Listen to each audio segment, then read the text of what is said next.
എൻ്റെ പേര് ബ്ലസ്ന ബിജു. ഞാൻ യാർക്കാട് സഭാംഗമാണ്. എൻ്റെ പേര് നിങ്ങൾ കുറേ പേരെങ്കിലും കേട്ടിട്ടുണ്ടാവും. 2024 നവംബറിൽ എനിക്ക് വേണ്ടി ദൈവമക്കളെല്ലാവരും പ്രാർത്ഥിച്ചു. ഇന്ന് ആ പ്രാർത്ഥനയുടെ ഉത്തരവായിട്ട് എനിക്കിവിടെ എൻ്റെ സാക്ഷിയായിട്ട് നിൽപ്പാൻ ദൈവം ഇടയാക്കി. അതോർത്ത് ഞാൻ ആദ്യമേ ദൈവത്തിന് സ്തോത്രം ചെയ്യുന്നു. അതോർത്ത് എന്നെ പ്രാർത്ഥിച്ച എല്ലാവരോടുള്ള നന്ദി ഞാൻ ഈ സമയത്ത് അറിയിക്കുന്നു. ഇന്നിപ്പോൾ ഞാനിവിടെ ഈ നിൽക്കുന്നതും നിങ്ങൾ ഓരോരുത്തരെ കാണുന്നതും തന്നെ ദൈവത്തിൻ്റെ മഹാകരുണ ദയയാണ്. ദൈവം എൻ്റെ ജീവിതത്തിൽ ഒരു പ്രതിസന്ധി വന്നപ്പം ദൈവം എന്നെ കരുതി. തിരിച്ചൊരിക്കലും ഈ ഒരു പഴയ ജീവിതത്തിലോട്ട് തിരിച്ചു വരില്ല എന്ന് ഞാൻ വിചാരിച്ച സന്ദർഭങ്ങളിൽ ദൈവം എന്നെ കരുതി ഞാൻ ഇവിടെ നിൽക്കുന്നു. അപ്പോൾ ദൈവം എന്നെ നടത്തിയ വിധങ്ങളെക്കുറിച്ച് പറയാനായിട്ട് ഞാൻ ആഗ്രഹിക്കുന്ന എല്ലാവരും എന്നെ ഓർത്തും പ്രാർത്ഥിക്കുക. ഞാൻ ഇതൊരു വിശ്വാസ കുടുംബത്തിലാണ്. അപ്പയും അമ്മയും നേരത്തെ തന്നെ രക്ഷിക്കപ്പെട്ടിരുന്നു. അവര് വിശ്വാസ രീതിയിലായിരുന്നു അവരുടെ മാരേജ്. അങ്ങനെ 2002 ചേട്ടായും 2003 ഞാനും ജനിച്ചു. ഞങ്ങളും അപ്പച്ചൻ അമ്മച്ചി അതുപോലെ തന്നെ പപ്പയുടെ സെക്കൻഡ് ബ്രദർ ബേപ്പരപ്പൻ, ഞങ്ങൾ 2 ഫാമിലിയാണ് വിശ്വാസത്തിൽ വന്നത്. അപ്പോൾ കുഞ്ഞിലെ മുതൽ തന്നെ ചർച്ചിൽ ആയതുകൊണ്ട് തന്നെ സൺഡേ ക്ലാസ്സും അതുപോലെ തന്നെ വചനമൊക്കെ ആയിട്ട് പഠിച്ചു തന്നെയാണ് വളർന്നത്. അപ്പോൾ ഒരു ഓർമ്മ വെച്ച കാലം മുതലേ ക്വൈറ്റ് ടൈമും ബൈബിൾ സ്റ്റഡിയൊക്കെ ഒരു റുട്ടീൻ പോലെ പൊക്കോണ്ടിരിക്കുമായിരുന്നു. ഞാനായിട്ട് എഫേർട്ട് എടുത്ത് അങ്ങനെയൊന്നും ചെയ്തിട്ടില്ല. അപ്പോൾ ഇങ്ങനെയൊക്കെ പോകുന്നുണ്ടെങ്കിലും പഠനത്തിന്റെ കാര്യം വന്നപ്പോൾ ഞാൻ ഭയങ്കര വീക്കായിരുന്നു. സ്കൂളിൽ തീരെ പഠിക്കില്ല. എപ്പോഴും പേരൻസ് മീറ്റിംഗ് വന്ന അമ്മയ്ക്ക് എന്നെ കുറിച്ച് കംപ്ലയിൻസ് ആണ്. അപ്പൊ അങ്ങനെ ഇരിക്കുമ്പോൾ ഞാൻ തന്നെ ഒരു ദിവസം അമ്മയോട് ചോദിച്ചു, അമ്മ ഞാൻ ഇനി എന്താ ചെയ്യണേ, പഠിക്കാനായിട്ട് എനിക്ക് എന്നാ ചെയ്യാൻ പറ്റുമെന്ന് ചോദിച്ചപ്പോൾ അമ്മ എൻ്റെ അടുത്ത് പറഞ്ഞു, യഹോവഭക്തി ജ്ഞാനത്തിന്റെ ആരംഭം എന്ന് പറഞ്ഞിട്ട് എനിക്കൊരു ബുക്ക് വാങ്ങിച്ചു തന്നു. ആ ബുക്കിൽ പഠിക്കുന്നതിന്റെ മുന്നേ ഒരു അധ്യായം എങ്കിലും എഴുതിയിട്ടാണ് പഠിക്കാവുള്ളൂ. അങ്ങനെ ഒരു കണ്ടീഷൻ വെച്ച് തന്നു. അപ്പൊ ആ കണ്ടീഷൻ വെച്ച് ഞാൻ 6ാം ക്ലാസ് മുതലാണ് ഞാൻ പഠിക്കുന്നതിന്റെ മുന്നേ ഒരു അധ്യായം ബാക്കി എഴുതും, പിന്നെ പഠിക്കും. അങ്ങനെ പഠിച്ചു വന്നപ്പോൾ എനിക്ക് പെട്ടെന്ന് മാർക്ക് കിട്ടി തുടങ്ങി. ഒറ്റയടിക്ക് ക്ലാസ്സിൽ ബാക്ക് ആയിരുന്നു ഞാൻ ഫ്രണ്ടിലോട്ട് എത്തി. അപ്പൊ ടീച്ചേഴ്സ് വരെ ഇങ്ങനെ അമ്മയുടെ അടുത്ത് പിന്നെ ചോദിച്ചു ഇത് എവിടെയാ ട്യൂഷന് പോണേന്ന്. അപ്പൊ അങ്ങനെ റിസൾട്ട് വന്നു കഴിഞ്ഞപ്പം എനിക്കത് വചനത്തോട് ഭയങ്കര താല്പര്യമായി. ഞാൻ എന്താ പറയാ, കിട്ടുന്ന സമയത്ത് സ്കൂളിൽ പഠിക്കുന്നേക്കാളും ഞാൻ വാക്യം പഠിക്കും. അതാവുമ്പോ എനിക്ക് പിന്നെയും മാർക്ക് കിട്ടുമല്ലോ. അങ്ങനെ പഠിച്ച് ഞാൻ ക്വിസിൽ ഒക്കെ ട്രൈ ചെയ്യാൻ നോക്കി. അങ്ങനെ ഞാൻ കുറെ ക്വിസിൽ പങ്കെടുത്തു. അതിൽ ഏറ്റവും ഇമ്പോർട്ടൻറ്റ് പാർട്ട് സിസ്റ്റേഴ്സ് ക്യാമ്പാണ്. കാരണം ഞാനൊരു 6ാം ക്ലാസ് ഒക്കെ മുതലേ ഇത് എഴുതിയപ്പോൾ തൊട്ട് ക്വിസിൽ പങ്കെടുക്കുന്നുണ്ട്. അപ്പം എല്ലാവരും അത് എന്നെ പ്രോത്സാഹിപ്പിക്കുമായിരുന്നു. അങ്ങനെ വചനത്തിനോടുള്ളൊരു താല്പര്യത്തിൽ തന്നെയാണ് ഞാൻ വളർന്നു വന്നത്. ഞാൻ ആഗ്രഹിച്ച പോലെ എന്നെ ദൈവം അനുഗ്രഹിച്ചു. 10th 12th എല്ലാം ഞാൻ നല്ല രീതിക്ക് പഠിച്ചു. ഞാൻ ബിടെക് ആണ് +2 കഴിഞ്ഞെടുത്തത്. ബിടെക് ഞാൻ വാഴക്കുളം വിശ്വജ്യോതി കോളേജിൽ AI ആൻഡ് ഡാറ്റാ സയൻസ് അതിന് ജോയിൻ ചെയ്തു. അവിടെയും ഞാൻ വചനം വായിക്കും, എഴുതും, പിന്നെ പഠിക്കും. അപ്പൊ നല്ല മാർക്ക് കിട്ടും. അങ്ങനെ ദൈവം എൻ്റെ ലൈഫ് വളരെ അനുഗ്രഹപ്രദമായിട്ട് തന്നെ കൊണ്ടുപോയിക്കൊണ്ടിരുന്നു. ഞാനൊരു 5th 6th ഒക്കെ പഠിക്കുമ്പോൾ തൊട്ട് എനിക്കൊരു തലവേദന പോലെ വന്നു തുടങ്ങി. ഈ തലവേദന എന്ന് പറയുമ്പം പെട്ടെന്ന് വരും, കുറച്ചു നേരം കിടക്കുമ്പോൾ അല്ലെങ്കിൽ ഉറങ്ങുമ്പോൾ കുറയും. അതെനിക്ക് പണ്ട് തൊട്ട് മൈഗ്രെയിനും സൈനസ് ഒക്കെ ഉള്ളതുകൊണ്ട് അതായിരിക്കും എന്ന് വിചാരിച്ച് ഞാൻ ആരോടും പറഞ്ഞില്ല. ഞാൻ തന്നെ എന്തെങ്കിലുമൊക്കെ മെഡിസിൻ കഴിച്ച് അങ്ങനെ അത് അഡ്ജസ്റ്റ് ചെയ്ത് പൊക്കോണ്ടിരുന്നു. അങ്ങനെ ഞാൻ 7th സെം എത്തി കഴിഞ്ഞു. ഇപ്പൊ പ്ലേസ്മെന്റ് കാര്യങ്ങളൊക്കെ തുടങ്ങി. അപ്പൊ എൻ്റെ ഒരു ലക്ഷ്യം എന്ന് പറഞ്ഞ ആ സമയത്ത് പ്ലേസ്മെന്റ് ഞാൻ ഭയങ്കരമായിട്ട് ആഗ്രഹിക്കുന്ന ഒരു കമ്പനി ഉണ്ട്. അപ്പൊ ആ കമ്പനിയിൽ എനിക്ക് പ്ലേസ്മെന്റ് കിട്ടുക, ആ ഒരു ലക്ഷ്യത്തിൽ തന്നെയായിരുന്നു ഞാൻ പഠിച്ചുകൊണ്ടിരുന്നത്. അങ്ങനെ ഞാൻ 2 കമ്പനിയൊക്കെ പ്ലേസ്മെന്റ് ഫസ്റ്റ് റൗണ്ടൊക്കെ ആയിട്ട് സെലക്ട് ചെയ്തിരിക്കുന്ന സമയമായിരുന്നു. അത് കൃത്യം പറഞ്ഞ November 1st 2024 അമ്മയുടെ അനിയത്തിയുടെ ഫാദറിലോ മരിച്ച് ഞങ്ങളെല്ലാവരും ഒരു ഫ്യൂണറൽ അറ്റൻഡ് ചെയ്തുകൊണ്ടിരിക്കുകയായിരുന്നു. അത് അറ്റൻഡ് ചെയ്യുന്നതിന്റെ ഇടയ്ക്ക് എനിക്ക് പെട്ടെന്ന് തലയ്ക്കൊരു വേദന വന്നു. ആ വേദന എന്തായിരുന്നു എന്ന് എനിക്ക് പറയാൻ പോലും പറ്റത്തില്ല. അത്രയും ഒരു ഹൈ പെയിൻ വന്നിട്ട് ഞാൻ നിലത്തോട്ട് വീണു. ഞാൻ നിലത്ത് ഇങ്ങനെ ഇരുന്നു. അപ്പൊ ഇരുന്ന സമയത്ത് അമ്മയുടെ ചേച്ചിയുടെ മക്കളുണ്ട്. അപ്പം ചച്ചാച്ചമാര് വന്ന് ഇങ്ങനെ എന്നെ പിടിച്ചിട്ട് ചോദിച്ചു എന്നാ പറ്റിയ ഇതെന്താന്നൊക്കെ ഇങ്ങനെ ഇവർ ചോദിക്കുന്നുണ്ടെങ്കിലും ഇവരുടെ സൗണ്ടൊക്കെ ഞാൻ എന്തോ ഒരു വേറെ ഭൂമി നിന്ന് കേൾക്കണൊക്കെ പോലത്തെ ഒരു എഫക്റ്റ് എനിക്ക്. അതിങ്ങനെ ഞാൻ പറഞ്ഞു. ഞങ്ങൾ പിന്നെ പെട്ടെന്ന് പോയി ഇങ്ങനെ എനിക്കൊരു പരവേശം തുടങ്ങി. ഇങ്ങനെ ഞാൻ എന്തോരം വെള്ളം കുടിച്ചിട്ടും കാപ്പി കുടിച്ചിട്ടും എനിക്കിത് മാറുന്നില്ല. അങ്ങനെ ഞങ്ങൾ രാത്രി വീടെത്തി കഴിഞ്ഞപ്പോഴും എനിക്ക് വേദന കുറയുന്നില്ല. ഞാൻ രാത്രി ഉറങ്ങാൻ ശ്രമിച്ചിട്ടും എനിക്ക് ഉറങ്ങാൻ പറ്റുന്നില്ല. പിന്നെ ഫൈനൽ ഇയർ ആയതുകൊണ്ട് എനിക്ക് കോളേജിൽ പോകണമായിരുന്നു. പിറ്റേ ദിവസം കോളേജിൽ പോയി എനിക്കൊരു പ്രസന്റേഷൻ ഉണ്ട്. അത് കഴിഞ്ഞ് ഇറങ്ങി വരുന്ന വഴിക്ക് എനിക്ക് പെട്ടെന്ന് ഒരു ബുദ്ധിമുട്ടുണ്ടായി. ഞാൻ പോയി വൊമിറ്റ് ചെയ്തു. അത് കഴിഞ്ഞ് പിന്നെയും ക്ലാസ്സിൽ വന്നു. ഉച്ചയ്ക്ക് ഫുഡ് കഴിച്ചു, അതും ഞാൻ വൊമിറ്റ് ചെയ്തു. ഞാൻ വെള്ളം കുടിക്കുവോ എന്ത് കഴിച്ചാലും ഞാൻ വൊമിറ്റ് ചെയ്തുകൊണ്ടിരിക്കുകയാണ്. അത് കഴിഞ്ഞ് ക്ലാസ് കഴിഞ്ഞ് വന്നപ്പോൾ തന്നെ ഞങ്ങൾ വേഗം ഹോസ്പിറ്റലിൽ പോയി ഡോക്ടറിനെ കണ്ട് എല്ലാം ചെയ്തപ്പോൾ പറഞ്ഞു ഗ്യാസ്ട്രിക് മൈഗ്രെയിൻ ആണ്. അതായത് മൈഗ്രെയിൻ പ്രോബ്ലം ഉള്ള എനിക്ക് ഈ ഗ്യാസിന്റെ പ്രശ്നം വന്നപ്പം അത് സിവിയറായിട്ട് അഫക്ട് ചെയ്തു. ഒരു 4-5 ദിവസം വേദന ഉണ്ടാവും എന്ന് പറഞ്ഞ് 2 പെയിൻ കില്ലേഴ്സും അതുപോലെ വൊമിറ്റ് ചെയ്യാതിരിക്കാനുള്ള ഒരു മെഡിസിൻ തന്നു. വീട്ടിൽ നിന്നും ഫുഡ് കഴിച്ചു, അതുപോലെ തന്നെ പിന്നെയും വൊമിറ്റ് ചെയ്തു. പിന്നെ ഞാൻ ഈ മെഡിസിൻ കഴിച്ചതുകൊണ്ട് എനിക്ക് വൊമിറ്റിങ് വന്നില്ല, പക്ഷെ ഈ തലവേദന മാറുന്നുണ്ടായില്ല. ഞാൻ ഈ 2 മെഡിസിൻ കഴിക്കുന്നുണ്ടെങ്കിലും എനിക്ക് തലവേദന കുറയുന്നില്ല. ഈ തലവേദന വെച്ച് ഞാൻ കോളേജിൽ പോവും, അവിടെ കിടക്കും, വീട്ടിൽ വന്നാലും കിടക്കും, രാത്രി എനിക്ക് ഉറങ്ങാൻ പറ്റില്ല. ഡോക്ടർ ഒരു 4 to 5 days പറഞ്ഞുകൊണ്ട് ഞാനും അത് വിചാരിച്ച് തന്നെ അങ്ങനെ പോയി. അങ്ങനെ ഒരു ആഴ്ച കഴിഞ്ഞു. എനിക്ക് കോളേജിൽ ആ സമയത്ത് ഇന്റേണൽ ലാബ് എക്സാം ഉണ്ടായിരുന്നു. അപ്പൊ 7th സെം ആണ് ലാസ്റ്റ് ലാബ് എക്സാം. ഈ ലാബ് എക്സാം എനിക്ക് തലവേദന കാരണം എഴുതാൻ പറ്റുന്നില്ല. ഞാൻ വെറുതെ അവിടെ പോയിട്ട് കിടക്കുക.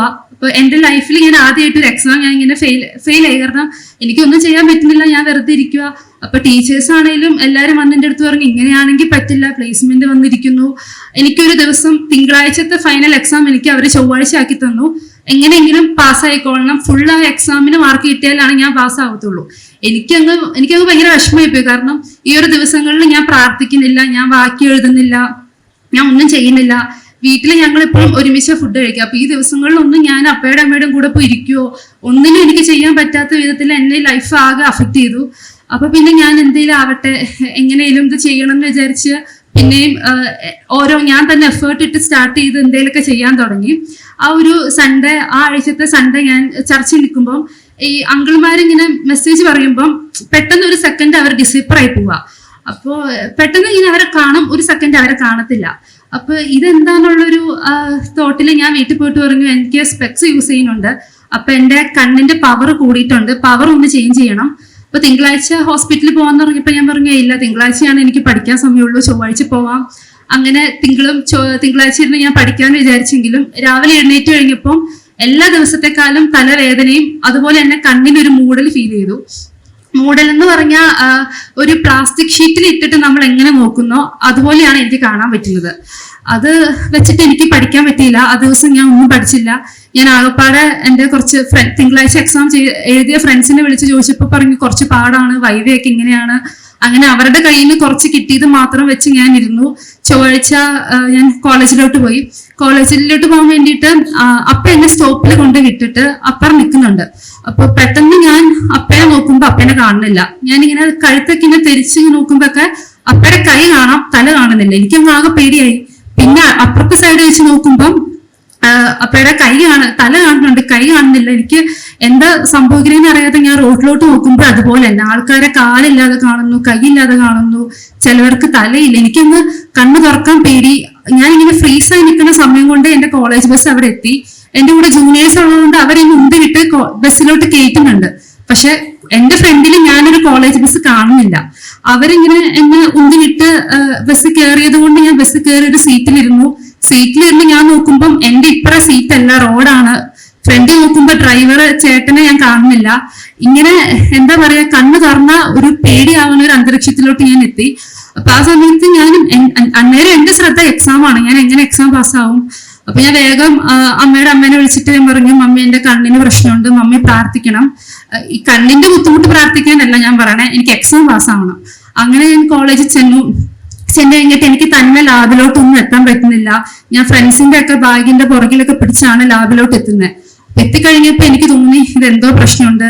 എന്നാ കൂട്ടുകാരോട് പറയാന്ന് വിചാരിച്ച് ഞാൻ ഇങ്ങനെ പറഞ്ഞു. അപ്പം എല്ലാവരും എക്സാമിന് കയറുന്നതിന്റെ മുമ്പ് ഒന്ന് റിലാക്സ് ആവാൻ വേണ്ടിയിട്ട് ഞാനൊരു കോമഡി പറഞ്ഞതാണ്. പൊതുവെ ഞാനൊരു ഫണ്ണി ക്യാരക്ടറാണ് ക്ലാസ്സിൽ എല്ലാവർക്കും. അപ്പൊ എല്ലാവരും വിചാരിച്ച് ഞാനൊന്ന് റിലാക്സ് ചെയ്യണമെന്ന് വിചാരിച്ച് ഒരു കോമഡി ഒക്കെ എടുത്തിട്ട് എന്റെ അടുത്ത് പറഞ്ഞു നീ കുടിച്ച വെള്ളം മാറിപ്പോയി, കുറച്ച് കഴിയുമ്പോൾ ശരിയാവും. അങ്ങനെ അവിടെ അവർക്ക് എല്ലാവർക്കും തമാശയായി, എല്ലാവരും ചിരിച്ച് ലാബിൽ കയറി കഴിഞ്ഞപ്പോഴാണ് എനിക്ക് മനസ്സിലായ ഞാൻ വിചാരിക്കുന്നതിലും അപ്പുറമാണ് എന്റെ പ്രശ്നം. കാരണം എന്റെ കയ്യിൽ കിട്ടിയ ക്വസ്റ്റ്യൻ പേപ്പറിൽ ഞാൻ ക്വസ്റ്റ്യൻ കാണുന്നില്ല, എന്താണ് ക്വസ്റ്റ്യൻ എനിക്ക് അറിയുന്നില്ല. അപ്പം മിസ് വന്നിട്ട് എന്റെ ചെവി പറഞ്ഞു ഇതാലോ എളുപ്പം കിട്ടും, എഴുതിക്കോന്ന് പറഞ്ഞു. അങ്ങനെ ഇതെന്താ ക്വസ്റ്റ്യൻ പോലും അറിയാതെ ഞാൻ അൽഗോരിതം എഴുതി കൊടുത്തു. എക്സ്റ്റേണൽ വന്ന മാം പറഞ്ഞു എക്സാം ഓക്കെ ചെയ്തു, കമ്പ്യൂട്ടർ സ്റ്റാർട്ട് ചെയ്തോളാൻ പറഞ്ഞു. ഞാൻ കമ്പ്യൂട്ടറിൽ ഞെക്കി. എന്റെ ഫ്രണ്ടിൽ എനിക്കൊന്നും എല്ലാം കറക്റ്റിരിക്കുക, പക്ഷെ ഒരു ഓർമ്മ പോലെ ഞാൻ മൗസിൽ എന്തൊക്കെയോ കാണിച്ച് എന്തൊക്കെയോ ടൈപ്പ് ചെയ്തു. അതെന്താ ടൈപ്പ് ചെയ്തതെന്ന് എനിക്കറിയില്ല. ഞാൻ എന്തൊക്കെയോ ചെയ്ത് ഇങ്ങനെ കൈ അവിടെ വെച്ചിട്ട് ഞാൻ ഇരുന്നു. എനിക്കൊന്നും ചെയ്യാനില്ല. ഞാൻ ഇങ്ങനെ എന്റെ പ്രാർത്ഥന എന്താണെന്ന് വെച്ചാൽ സമയത്ത് കർത്താവ് ഇത് സ്വപ്നമാണെങ്കിൽ ഇതൊന്ന് തീർക്കണേ. കാരണം എനിക്കിതങ്ങ് റിയാലിറ്റി അക്സെപ്റ്റ് ചെയ്യാൻ പറ്റുന്നില്ല. ഒറ്റയടിക്ക് ഇങ്ങനെയൊക്കെ പറയാന്ന് പറയുമ്പോൾ എനിക്ക് അങ്ങ് വിശ്വസിക്കാൻ പറ്റുന്നില്ല. അപ്പം ഇതൊരു സ്വപ്നം എന്ന് വിചാരിക്കണമെന്ന് വിചാരിച്ചിരുന്നാണ് ഞാൻ ഈ പ്രാർത്ഥിക്കുന്നത്. അപ്പൊ ഞാനിങ്ങനെ കൈവച്ചിരിക്കുമ്പോ തന്നെ എന്റെ അടുത്ത് മാമ വന്നിട്ട് പറഞ്ഞു ഔട്ട്പുട്ട് കിട്ടിയില്ല, പോരെ വൈവ ചോദിക്കാമെന്ന് പറഞ്ഞ് വളരെ സിമ്പിൾ ആയിട്ട് 2 ക്വസ്റ്റ്യൻ ചോദിച്ചിട്ട് എന്നെ വിട്ടു. സത്യം പറഞ്ഞാൽ ഇന്നും എനിക്ക് അറിയത്തില്ല ആ ലാബിൽ അതെന്താ സംഭവിച്ചത്. കാരണം ദൈവം എന്നെ അത്ര ഹെൽപ്പ് ചെയ്തു. ഞാൻ ആഗ്രഹിച്ച പോലെ തന്നെ എക്സാം പാസ്സായി. അതും എന്റെ ബിടെക്കില് ഞാൻ 7 സെം പഠിച്ചിട്ടുണ്ടെങ്കിലും ആദ്യമായിട്ടാണ് ഒരു ലാബ് ഞാൻ അരമണിക്കൂർ കൊണ്ട് ഇറങ്ങുന്നത്. അങ്ങനെ ഞാൻ വേഗം ഇറങ്ങി അന്ന് ഹോസ്പിറ്റലിലോട്ട് പോവാന്ന് വിചാരിച്ച് ഇങ്ങനെ കോളേജിൽ നിന്ന് ഇറങ്ങി പോണ വഴിക്ക് ഞാൻ പെട്ടെന്ന് ഒരു വണ്ടിയുടെ ഫ്രണ്ടിലോട്ട് വന്നു. എന്റെ ഉച്ച കഴിഞ്ഞിട്ടുള്ള എക്സാമിന് വരുന്ന ഫ്രണ്ട്സ് ആയിരുന്നു. അപ്പൊ അവരും എന്റെ അടുത്ത് ചോദിക്കുന്നുണ്ട് ഇത് നീ എന്തേ കാണിക്കണേ എന്നൊക്കെ ചോദിച്ച് ഇവര് പറയുന്നുണ്ടെങ്കിലും എനിക്ക് ഇവരോട് പറയാൻ പറ്റുന്നില്ല. ഇത് എന്താ പ്രശ്നം എന്നാ ഞാൻ പറയണ്ടേന്ന് എനിക്കറിയില്ല. അപ്പൊ തന്നെ ഞാൻ വേഗം ചേട്ടാനെ വിളിച്ചു. ചേട്ടയെ സമയത്ത് സേലത്ത് പഠിക്കുന്നു. അപ്പം ചേട്ടനെ വിളിച്ചിട്ട് ഞാൻ പറഞ്ഞു ചേട്ടൻ എനിക്ക് ഒന്നും കാണാൻ പറ്റുന്നില്ല, എനിക്കൊക്കെ പേടിയാവും, എന്നാ ചെയ്യണ്ടേ. അപ്പൊ ഞാൻ പറഞ്ഞ കേട്ടപ്പം ചേട്ടൻ വിചാരിച്ചു തമാശ വരണമായിരിക്കും വിചാരിച്ച് എനിക്ക് എക്സാം ഉണ്ട് എന്നൊക്കെ പറഞ്ഞ ആള് ഇങ്ങനെ നിൽക്കുന്ന സമയത്ത് ഞാൻ നടന്നു പോയിട്ട് എന്റെ തല ഒരു പോസ്റ്റിൽ ഇടിച്ച് ഞാൻ വീണു കഴിഞ്ഞ് എന്റെ കണ്ണാടി, എന്റെ ബാഗ്, എന്റെ ഫോണ് എല്ലാം പല സ്ഥലത്തായി പോയി. എനിക്കിത് പറക്കിയെടുക്കാൻ പോലും പറ്റുന്നില്ല. ഞാൻ റോട്ടിൽ നിന്നിട്ട് കൈ വെച്ച് ഇങ്ങനെ തപ്പുക. അത് കണ്ടപ്പോൾ കോളേജിലെ സെക്യൂരിറ്റി ചേട്ടൻ ഓടി വന്ന് എനിക്ക് ബാഗും സാധനങ്ങളൊക്കെ എടുത്തു തന്നു. അപ്പൊ ഞങ്ങളുടെ ഈ കോൺവെർസേഷൻ ചേട്ടായി കേൾക്കുന്നുണ്ട്. അപ്പോഴാണ് ഇതിന്റെ എന്താണ് എന്റെ പ്രശ്നം, അത്രയ്ക്കും പ്രോബ്ലം ഉണ്ടെന്ന് ചേട്ടായിക്ക് മനസ്സിലാവുന്നത്. പിന്നെ എന്റെ അടുത്തൊരു ദിവസം സൺഡേകളിൽ ലിസിന്റെ ഒക്കെ ചോദിച്ചു ആരെങ്കിലും വിളിക്കാറുന്നില്ല. കാരണം എന്റെ കോളേജിന്റെ തൊട്ടടുത്താണ് വാഴക്കുളം ചർച്ചും ആവോലി ചർച്ചും. സന്ദേശം എന്റെ ക്ലാസ്മേറ്റ് ആണ്, അതുപോലെ തന്നെ സ്റ്റീഫൻ ഞങ്ങളുടെ ബാച്ച്മേറ്റ് ആണ്. അങ്ങനെ എനിക്ക് ആ സമയത്ത് ഹെൽപ്പ് ചോദിക്കാനായിട്ട് പല ആൾക്കാരുണ്ടായിരുന്നെങ്കിലും എന്താ ചെയ്യേണ്ടതെന്ന് അറിയാൻ പാടാത്തൊരു സിറ്റുവേഷനിലായിപ്പോയി ഞാൻ. എന്റെ അവസ്ഥ കേട്ട് കഴിഞ്ഞപ്പോ ചേട്ടായി അതുപോലെ തന്നെ. പിന്നെ അപ്പൊ ഞങ്ങൾ വേഗം പറഞ്ഞു എന്നാ അപ്പയോട് അങ്ങോട്ടും പറയണ്ട, അവരെ വേഗം ടെൻഷൻ ആക്കണ്ട, ചേട്ടൻ ഒന്നും അല്ലാത്ത രീതിക്ക് അമ്മേനെ വേഗം വിളിക്കാന്ന് പറഞ്ഞ് വിളിച്ചപ്പം അമ്മ ഓൾറെഡി തൊടുപുഴ ഡോക്ടറിനെ കാണാൻ വേണ്ടി നിൽക്കുവാണ്. കാരണം ഞാൻ രാവിലെ ബാക്കി എഴുതിയിട്ടായിരുന്നു ഇറങ്ങിയത്. കാരണം ബാക്കി എഴുതാതെ എനിക്ക് എക്സാമിന് പോകാൻ പറ്റില്ല. അപ്പൊ ഒന്നും കാണാൻ പറ്റാത്തതുകൊണ്ട് ഞാൻ സങ്കീർത്തം ഒന്നായിരുന്നു അന്ന് എഴുതിയത്. അപ്പൊ അമ്മ ഈ ബുക്ക് എടുത്ത് നോക്കിയപ്പം ലൈനിട്ട ബുക്കില് ഞാൻ താഴേന്ന് മുകളിലോട്ടാണ് എഴുതി പോയിരിക്കുന്നത്. അത് കണ്ടു കഴിഞ്ഞപ്പോ തന്നെ അമ്മയ്ക്ക് എന്റെ സിറ്റുവേഷൻ മനസ്സിലായി. അമ്മ അപ്പൊ തന്നെ ഞാൻ എന്റെ എക്സാം എപ്പോഴാണോ തീരുന്നത് ഒന്നും നോക്കാതെ അമ്മ എന്റെ സ്റ്റോപ്പിൽ വന്ന് നിന്നു. അപ്പൊ ചേട്ടയുടെ ഹെൽപ്പ് ചെയ്തിട്ടാണ് ഞാൻ സ്റ്റോപ്പ് വരെ എത്തുന്നത്. അവിടെ നിന്ന് എനിക്ക് ബസ് കയറാൻ പറ്റുന്നില്ല. കാരണം ബസ് വരുന്നതൊന്നും ഞാൻ കാണുന്നില്ല. ആകെ ഒരു ഹെൽപ്ലെസ് സിറ്റുവേഷൻ നിൽക്കുമ്പോൾ പെട്ടെന്ന് ഒരു ചേച്ചി വന്നു. ചേട്ടാ ഞാൻ ചേച്ചിയോട് സംസാരിച്ചു, എന്നെ ഒന്ന് ഹെൽപ്പ് ചെയ്യാമെന്ന് പറഞ്ഞു. ആ ചേച്ചി തൊട്ടിപ്പുറ വരാൻ വന്ന ചേച്ചിയാ. പക്ഷെ എന്റെ സിറ്റുവേഷൻ കണ്ട ആ ചേച്ചി എന്നെ ബസ് കയറ്റി ബസ്സിന്റെ പേരും കാര്യങ്ങളൊക്കെ പറഞ്ഞു തന്നു. അങ്ങനെ ബസ് ഇതാണ് എന്ന് വിളിച്ച് ചേട്ടായി അമ്മയോട് പറഞ്ഞു. അങ്ങനെ ആ സത്യം പറഞ്ഞാൽ ഞാനിപ്പോ ആലോചിക്കുമ്പോൾ ദൈവം എനിക്ക് വേണ്ടി എന്നെ ഹെൽപ്പ് ചെയ്യാൻ വേണ്ടി മാത്രം ആ സമയത്ത് ആ ചേച്ചിനെ അവിടെ കൊണ്ടുവന്നതാ. കാരണം ആ ചേച്ചി അവിടെ എത്തിയില്ലായിരുന്നെങ്കിൽ എന്താ ചെയ്യേണ്ടതെന്ന് അറിയാത്തൊരു സിറ്റുവേഷനിൽ ഞങ്ങൾ ആകെ സ്റ്റക്കായി പോവായിരുന്നു. അങ്ങനെ വേഗം ഹോസ്പിറ്റലിൽ എത്തി ഞാനും അമ്മയും ഡോക്ടറിനെ കണ്ടു. ഡോക്ടറിനെ കണ്ടു കഴിഞ്ഞപ്പോഴാണേലും എന്താ പ്രശ്നം മനസ്സിലാവുന്നില്ല. കാരണം എന്റെ കണ്ണിന്റെ പവർ എന്ന് പറഞ്ഞാൽ -1.25 ആണ്.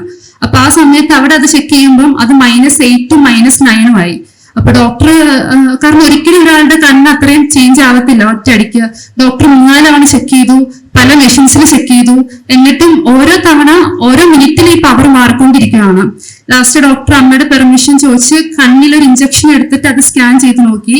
അപ്പോ പ്രശ്നം മനസ്സിലായി. എന്റെ ഒപ്റ്റിക് നെർവിന്റെ അവിടെ കുറച്ച് പഴുപ്പും ബ്ലഡ് പോലെയൊക്കെ കാണുന്നുണ്ട്. എത്ര വേഗം ന്യൂറോളജിസ്റ്റിന്റെ അടുത്ത് പോകണം എന്ന് പറഞ്ഞു. അപ്പൊ തന്നെ പോവാൻ വേണ്ടി ഞങ്ങൾ തൊടുപുഴ പോവാൻ വേഗം റെഡി ആയിട്ട് നിൽക്കുന്ന സമയത്ത് ഡോക്ടർ പറഞ്ഞു ഇവിടെ എങ്ങും പോകരുത്, രാജഗിരി തന്നെ പോകണം, അവിടുത്തെ ന്യൂറോ ഹെഡിനെ തന്നെ കാണണം. ഡോക്ടർ വിളിച്ച് പറയാമെന്ന് പറഞ്ഞു. ഡോക്ടർ അപ്പൊ തന്നെ അങ്ങോട്ട് വിളിച്ചു, കുറെ കാര്യങ്ങൾ പറഞ്ഞു. ഇത് കേൾക്കുന്ന സമയത്ത് ഞങ്ങൾക്ക് അങ്ങോട്ട് മനസ്സിലാവുന്നില്ല. കാരണം ഇതെന്താ ഒരു ദിവസം കൊണ്ട് എന്തൊക്കെയാ നടക്കുന്നതിനുള്ളൊരു അവസ്ഥയിലായിരുന്നു. അങ്ങനെ ഡോക്ടർ ഞങ്ങൾക്ക് ലെറ്റർ എഴുതി തന്നു, അവിടെ പോകണം, അഡ്മിറ്റ് ആവേണ്ടി വരും, MRI എടുക്കേണ്ടി വരും എന്നൊക്കെ പറഞ്ഞ് ഡോക്ടർ ഇങ്ങനെ പറഞ്ഞു. പിന്നെ ഡോക്ടർക്ക് ഭയങ്കര ഒരു കൺസേൺ ആണ്. കാരണം ഡോക്ടർ അമ്മയുടെ നമ്പർ വാങ്ങുന്നു, അപ്പയുടെ നമ്പർ വാങ്ങുന്നു, എന്റെ അടുത്ത് സൂക്ഷിച്ചു പോകണം, വണ്ടിക്ക് വന്നെങ്കിൽ വണ്ടിക്ക് പോവാവുള്ളൂ, അല്ലെങ്കിൽ ഓട്ടോയ്ക്ക് പോകണം. ഇങ്ങനെ ഡോക്ടർക്ക് ഒരു ഭയങ്കര ഒരു ടെൻഷനും ആകെ ഒരു വിഷമമൊക്കെ ഇങ്ങനെ ഫീൽ ചെയ്തു തുടങ്ങി. അപ്പൊ അത് കേട്ട് ഞങ്ങൾ പെട്ടെന്ന് വീട്ടിലോട്ട് വന്നു. അപ്പൊ വീട്ടിലോട്ട് പോരുന്ന സമയത്ത് എന്റെ അടുത്ത് അമ്മ ചോദിക്കുന്നുണ്ട് നിനക്ക് എന്താ പറ്റിയ, നമ്മൾ എന്താ ചെയ്യണേ, എന്താ നടക്കണേന്ന് അറിയാത്തൊരവസ്ഥ. അപ്പൊ ഞാൻ ആ സമയത്ത് ഇങ്ങനെ അമ്മോട് ഒരേ കാര്യം പറഞ്ഞോളൂ, അമ്മ എനിക്ക് എന്തൊക്കെയോ പ്രശ്നം തോന്നുന്നുണ്ട്, എനിക്കൊന്ന് ശക്തി കിട്ടാനായിട്ട് അമ്മ പ്രാർത്ഥിക്കുക, എനിക്കെന്തോ നല്ല ശക്തി വേണമെന്ന് തോന്നുന്നു പറഞ്ഞു. ആ സമയത്ത് എനിക്ക് വേറെ ഒന്നും പറയാൻ തോന്നിട്ടില്ല. കാരണം കുഞ്ഞിലെ മുതലാണെങ്കിലും ഞങ്ങള് എന്ത് കാര്യത്തിനും അമ്മയോട് ചോദിച്ചാൽ അമ്മ പറയുക പ്രാർത്ഥിക്കുക. ഇപ്പൊ നിസ്സാര കാര്യമായിരിക്കും. ഇപ്പം ഞങ്ങളുടെ ഫാമിലി നോക്കുവാണെങ്കിൽ എന്റെ ചെറുപ്പത്തിലെ അപ്പയമ്മ ഒരുപാട് സ്ട്രഗിൾ ചെയ്തിട്ടുണ്ട്. അപ്പൊ ഈ സമയത്തെല്ലാം ചില സമയത്ത് അപ്പയൊക്കെ ഡൗൺ ആയിട്ട് അമ്മയോട് ചോദിക്കും ഇനി നമ്മൾ എന്നാ ചെയ്യാ. അപ്പോൾ അമ്മ ഒരു നെഗറ്റീവ് ഇല്ല. അമ്മ അപ്പൊ പറയും പ്രാർത്ഥിച്ചോ അച്ഛൻ, പ്രാർത്ഥിച്ചില്ലെങ്കിൽ പോയിരുന്ന് പ്രാർത്ഥിക്കുക, നമുക്കിരുന്ന് പ്രാർത്ഥിക്കാന്ന് പറഞ്ഞിരുന്ന് പ്രാർത്ഥിക്കും. അപ്പൊ എനിക്കും ആ സമയത്ത് അത് മാത്രമേ തോന്നിയുള്ളൂ. ഞാൻ അമ്മോട് പറഞ്ഞു എനിക്ക് ഭയങ്കര ശക്തി വേണം, നല്ല വിശ്വാസം വേണം. അമ്മ അതിനു വേണ്ടി പ്രാർത്ഥിക്കുന്നു പറഞ്ഞ് ഞങ്ങൾ വീട്ടിലെത്തി. പിറ്റേ ദിവസം തന്നെ ഞങ്ങൾ രാജഗിരിക്ക് പോകാനായിട്ട് റെഡിയായി. അപ്പോൾ അപ്പച്ചൻ കിടപ്പായിട്ടിരിക്കുന്ന സമയമായിരുന്നു. പിന്നെ പപ്പയുടെ ചേട്ടനും മക്കളും എല്ലാരും കൂടെ വന്നു. അപ്പനെ ഞങ്ങളുടെ കൂടെ വിട്ടു. ഞങ്ങൾ 3 പേരും അമ്മയുടെ ചേച്ചിയുടെ മോനും കൂടിയാണ് ഹോസ്പിറ്റലിൽ പോകുന്നത്. അപ്പൊ അത്രയും നേരമൊക്കെ ഞാൻ ഇവരൊന്ന് ഓക്കെ ആക്കണം, റിലാക്സ് ആവണം എന്നൊക്കെ വിചാരിച്ച് ധൈര്യത്തിലൊക്കെ ഇരുന്നെങ്കിലും രാജഗിരി ചെന്ന് കഴിഞ്ഞപ്പം എനിക്ക് ആകെ ബുദ്ധിമുട്ടായി പോയി. കാരണം ഞാൻ ഒരാളെ 10ഉം 20ഉം ഒക്കെ ആയിട്ടാണ് കാണുന്നത്. അപ്പൊ അത്രയും തിരക്കുള്ള ഹോസ്പിറ്റലിൽ പോയി 100 ആൾക്കാരെ കാണുമ്പോൾ എനിക്ക് 1000 ആൾക്കാരെ കാണുന്ന ഫീലാണ്. എനിക്കൊരു കാല എടുത്തു പോലും വെച്ച് പറ്റാത്ത രീതിക്ക് ഞാൻ സ്റ്റക്കായിട്ട് നിന്നുപോയി. അപ്പൊ ആ സമയത്ത് ഞാനിങ്ങനെ നിൽക്കുന്ന കണ്ടിട്ട് ഞാൻ ചച്ചാച്ചന്റെ അടുത്ത് ചോദിച്ചപ്പോ ഞാൻ പറഞ്ഞു എനിക്ക് നടക്കാൻ പറ്റില്ല, എനിക്ക് എന്തോ പറ്റി ചച്ചാ, എനിക്ക് എന്തൊക്കെയോ കുഴപ്പമുണ്ടെന്ന് പറഞ്ഞു. അപ്പൊ ചച്ചാച്ച വേഗം ഇങ്ങനെ കൂട്ടുകാര് കൈ ഇങ്ങനെ കോർത്തിടണ പോലെ എന്റെ കൈ കോർത്തിട്ട് പറഞ്ഞു നീ കണ്ണടച്ചോ, നീ അവിടെ ചെല്ലുമ്പോ കണ്ണുറങ്ങാൻ മതി എന്ന് പറഞ്ഞ് ഞാൻ കണ്ണടച്ചാണ് ഹോസ്പിറ്റൽ മൊത്തം നടന്ന് ന്യൂറോളജിസ്റ്റിന്റെ അടുത്ത് എത്തുന്നത്. എത്തിക്കഴിഞ്ഞ് ഡോക്ടർ കണ്ണ് ചെക്ക് ചെയ്യുമ്പം എനിക്ക് തീരെ വിഷനില്ല. അപ്പൊ തന്നെ ഞങ്ങൾ അഡ്മിറ്റ് ചെയ്തിട്ട് പറഞ്ഞു MRI എടുക്കണം, എന്നിട്ട് കാര്യങ്ങൾ പറയാം എന്ന് പറഞ്ഞു. അപ്പൊ ഈ അഡ്മിറ്റായി നിൽക്കുന്ന ആ സമയത്താണ് എനിക്ക് മനസ്സിലായി ഞാൻ പ്രാർത്ഥിച്ചത് തെറ്റിപ്പോയി. കാരണം എനിക്ക് ശക്തി തരണമെന്നായിരുന്നു പ്രാർത്ഥിച്ചത്. അവിടെ വെച്ച് ഞാൻ നോക്കുമ്പം എന്റെ പേര് പോലും അവിടെ എഴുതി കൊടുക്കാൻ പറ്റാത്ത രീതിക്ക് അപ്പയുടെ കൈ വിറയ്ക്കും. അപ്പയ്ക്ക് എന്റെ പേര് എഴുതാൻ പറ്റുന്നില്ല. വല്ലാത്തൊരു സിറ്റുവേഷനിലോട്ട് എത്തി. അപ്പം ഞാൻ കണ്ടിട്ടുള്ളതിൽ വെച്ച് ഏറ്റവും സ്ട്രോങ് ആൾ അപ്പയായിരുന്നു. കാരണം ഞങ്ങളുടെ വീട്ടിൽ ആർക്കെങ്കിലും ഒരു എമർജൻസി വരുമ്പോൾ അമ്മയുടെ പപ്പ മരിച്ച സമയത്ത്, അതുപോലെ ബേപ്പരപ്പന്റെ മരണം ഒരു സഡൻ ഷോക്കായിരുന്നു ഞങ്ങൾക്ക് ഫാമിലി മൊത്തം. അപ്പൊ ആ സമയത്തെല്ലാം എല്ലാവരും ധൈര്യപ്പെടുത്തി കാര്യങ്ങൾ ഹാൻഡിൽ ചെയ്തിരുന്ന ആൾക്ക് എന്റെ ഈ ഒരു സിറ്റുവേഷൻ കണ്ടിട്ട് എന്റെ പേര് പോലും എഴുതാൻ പറ്റുന്നില്ല. അപ്പൊ ആ സമയത്ത് എനിക്ക് മനസ്സിലായി ഞാൻ എന്റെ ശക്തിക്കല്ലായിരുന്നു ഞാൻ അപ്പേനെ അമ്മേനെ ഓർത്തായിരുന്നു പ്രാർത്ഥിക്കേണ്ടത്. അവരെ ഞാൻ ബലപ്പെടുത്തണം എന്നുള്ളൊരു ഇത് വന്നിട്ട് എനിക്ക് പിന്നെ ആ സമയത്ത് ഒരു ദൈവം വല്ലാത്ത ധൈര്യം തന്നു. ഞാൻ എന്റെ വേദനയോ ബുദ്ധിമുട്ടുകളോ ഒന്നും അവരെ അഫക്ട് ചെയ്യാത്ത രീതിക്ക് ദൈവം എനിക്കത് ഹാൻഡിൽ ചെയ്യാൻ തന്നു. ഞങ്ങൾ അഡ്മിറ്റായി രാത്രി തന്നെ MRIക്ക് പോയി. MRI ചെയ്തു. അപ്പൊ ഈ സമയങ്ങളിലൊക്കെ എനിക്ക് വല്ലാത്ത ടെൻഷൻ ഉണ്ട്. കാരണം ഞാൻ ഒരിക്കലും ഇത്ര മെഡിക്കൽ സിറ്റുവേഷനിൽ വന്നിട്ടില്ല. അപ്പൊ അങ്ങനെ വിളിക്കുമ്പം എന്റെ അടുത്ത് അമ്മയുടെ അനിയത്തി ഇങ്ങനെ വിളിച്ചിട്ട് എന്റെ അടുത്ത് പറഞ്ഞു ഞാൻ ഒത്തിരി വചനം പഠിച്ചിട്ടുണ്ട്. ഈ വചനം പഠിച്ചുകൊണ്ട് മാത്രം കാര്യമില്ല, നമുക്കൊരു പ്രാക്ടിക്കൽ എക്സാം വരും. അത് ജീവിതത്തിൽ ഓരോരുത്തർക്കും ഓരോ സമയത്തായിരിക്കും വരിക. ഇതിപ്പോ എനിക്ക് കുറച്ച് അൺഎക്സ്പെക്ടഡ് ആയിട്ട് കുറച്ച് നേരത്തെ വന്നു. അപ്പൊ എന്റെ വിശ്വാസ ജീവിതം എന്ന് പറയുന്നത് ഈ എക്സാം ഞാൻ എങ്ങനെ പാസ്സാണ പോലെ ഇരിക്കും എന്ന് പറഞ്ഞു. അത് എന്നെ ഭയങ്കരമായിട്ട് സ്ട്രൈക്ക് ചെയ്തു. കാരണം ശരിയാ, അത് ലൈഫിൽ നോക്കിയ പ്രതിസന്ധി ഉണ്ട്. അപ്പൊ ഇത് ഞാൻ സ്ട്രോങ് ആയിട്ട് ഹാൻഡിൽ ചെയ്ത എനിക്ക് വിശ്വാസം ദൈവത്തിനോടുള്ള എന്റെ വിശ്വാസം പ്രൂവ് ചെയ്യാനുള്ള ടൈമാണ്. ആ ധൈര്യത്തിൽ തന്നെ ഞാൻ ഇരുന്നു. അപ്പം കുഞ്ഞാന്റെ അടുത്ത് പറഞ്ഞായിരുന്നു ഉൽപ്പത്തി തൊട്ട് വെളിപ്പാട് വരെ ഒന്ന് സ്കാൻ ചെയ്ത് പോകണം MRI ഇരിക്കുമ്പോൾ, അപ്പോ എനിക്കുള്ള ആൻസർ കിട്ടുമെന്ന്. ഞാൻ അതുപോലെ തന്നെ ആ സമയത്ത് ഒരു 45 മിനിറ്റോളം ഉണ്ടായിരുന്നു. ഞാൻ ഒത്തിരി ഇതിനെ കുറിച്ച് ആലോചിച്ചു. അപ്പൊ എനിക്കൊരു കാര്യം മനസ്സിലായി. നമ്മള് ബൈബിള് നോക്കുവാണെങ്കിൽ ഒരാൾക്കും ശോധന ഇല്ലാത്തൊരു പ്രോസസ് ഉണ്ടായിട്ടില്ല. അബ്രഹാമിനെ നോക്കുവാണെങ്കിൽ അബ്രഹാം കടന്നുപോയ ഇമോഷണൽ ഒരു പ്രോബ്ലംസ് എന്തൊക്കെയായിരുന്നു ഇപ്പൊ നമുക്ക് ചിന്തിച്ചു നോക്കുമ്പോൾ മനസ്സിലാവുമല്ലോ. സ്വന്തം മോനെ യാഗം കഴിപ്പിക്കാനായിട്ട് പോയിക്കൊണ്ടിരിക്കുന്ന ഒരു ഫാദറിന്റെ പെയിൻ. അതുപോലെ തന്നെ യോസെഫിനെ നോക്കുവാണെങ്കിൽ ആൾക്ക് ഫിസിക്കലി മെന്റലി എത്ര പെയിൻ സഹിച്ചിട്ടാണ് തന്റെ ബ്രദേഴ്സിനെയും ഫാദറിനെയും ഹെൽപ്പ് ചെയ്യാനുള്ള ഒരു സിറ്റുവേഷനിലോട്ട് യോസെഫ് എത്തിയത്. അങ്ങനെ നോക്കുവാണെങ്കിൽ ബൈബിളിൽ എല്ലാവർക്കും പ്രയാസമുണ്ട്. അതുപോലൊരു പ്രയാസമാണ് എനിക്കും വന്നത്. അപ്പൊ ദൈവത്തിൽ വിശ്വസിച്ച ദൈവം എനിക്ക് സൗഖ്യം തരും, എനിക്കൊരു പ്രോബ്ലം ഉണ്ടാവില്ല എന്നുള്ളൊരു വല്ലാതെ ധൈര്യം ആ സമയത്ത് എനിക്ക് കിട്ടി. ആ ധൈര്യത്തോടെ തന്നെയായിരുന്നു ഞാൻ പിന്നീട് ഇരുന്നത്. അങ്ങനെ രാവിലെ ആയപ്പോ തന്നെ ഞങ്ങൾക്ക് ഡോക്ടർ വേഗം വന്നിട്ട് പറഞ്ഞു എന്റെ കണ്ണിന്റെ, അതായത് ഒപ്റ്റിക് നെർവ് ഭയങ്കരമായിട്ട് ബെൻഡായി പോയി. ഈ ബെൻഡ് ആവാൻ കാരണം ബ്രെയിനിൽ ഫ്ലൂയിഡ് കൂടണോണ്ടായിരിക്കും. അതുകൊണ്ട് ബ്രെയിനിൽ ഫ്ലൂയിഡ് ചെക്ക് ചെയ്യണം, അതുപോലെ തന്നെ കണ്ണിന്റെ ടെസ്റ്റ് ചെയ്യണം എന്ന് പറഞ്ഞ് ഞങ്ങൾ കണ്ണിന്റെ ടെസ്റ്റിന് കൊണ്ടുപോയി. ഈ കണ്ണിന്റെ ടെസ്റ്റിന് കൊണ്ടുപോയി കഴിഞ്ഞപ്പോഴായിരുന്നു എനിക്ക് തന്നെ എന്റെ സിറ്റുവേഷൻ മനസ്സിലായ. കാരണം എനിക്ക് അവിടെ ഉള്ള ഒരു സാധനം അടുത്തുള്ളത് പോലും കാണാൻ പറ്റുന്നില്ല, എനിക്കൊന്നും റീഡ് ചെയ്യാൻ പറ്റില്ല, തീരെ വിഷമില്ലാത്ത അവസ്ഥ. അപ്പയും അമ്മയെ 2 സൈഡിൽ നിന്ന് പിടിച്ചിട്ടാണ് ഞാനൊരു ചെയറിലോട്ട് വരെ ഇരിക്കുന്നത്. അങ്ങനെ കണ്ണിന്റെ റിസൾട്ട് വന്നു കഴിഞ്ഞപ്പം എൻ്റെ ഒരു കണ്ണിന് 10-1 ഒരു കണ്ണിന് 15-1 കാഴ്ച. അപ്പൊ തന്നെ ഒഫ്തമോളജിസ്റ്റ് വിളിച്ച് എൻ്റെ ഡോക്ടറിനോട് പറഞ്ഞു ഇമ്മീഡിയറ്റ് സിറ്റുവേഷൻ ആണ്, ബ്രെയിൻ പ്രഷർ ചെക്ക് ചെയ്യണം. അങ്ങനെ വേഗം എന്നെ ന്യൂറോ ICUലോട്ട് മാറ്റി അവര് ബ്രെയിനിൽ പ്രഷർ ചെക്ക് ചെയ്തു. അപ്പോൾ ആ സമയത്തൊക്കെ ഒരു നോർമൽ അറ്റ്മോസ്ഫിയറിലായിരുന്ന ICU. പെട്ടെന്ന് എന്റെ ടെസ്റ്റ് കഴിഞ്ഞപ്പോൾ ആകെ എല്ലാവർക്കും ഒരു ഷോക്ക്, ആരും ഒന്നും മിണ്ടുന്നില്ല. അപ്പോഴാണ് ഞാൻ കേട്ടത് ഒരു സാധാ ബ്രെയിനിന്റെ പ്രഷർ എന്ന് പറഞ്ഞാൽ 12 to 15 ആയിരിക്കും. ആ സമയത്ത് എന്റെ ബ്രെയിനിലെ പ്രഷർ 40 ആയിരുന്നു.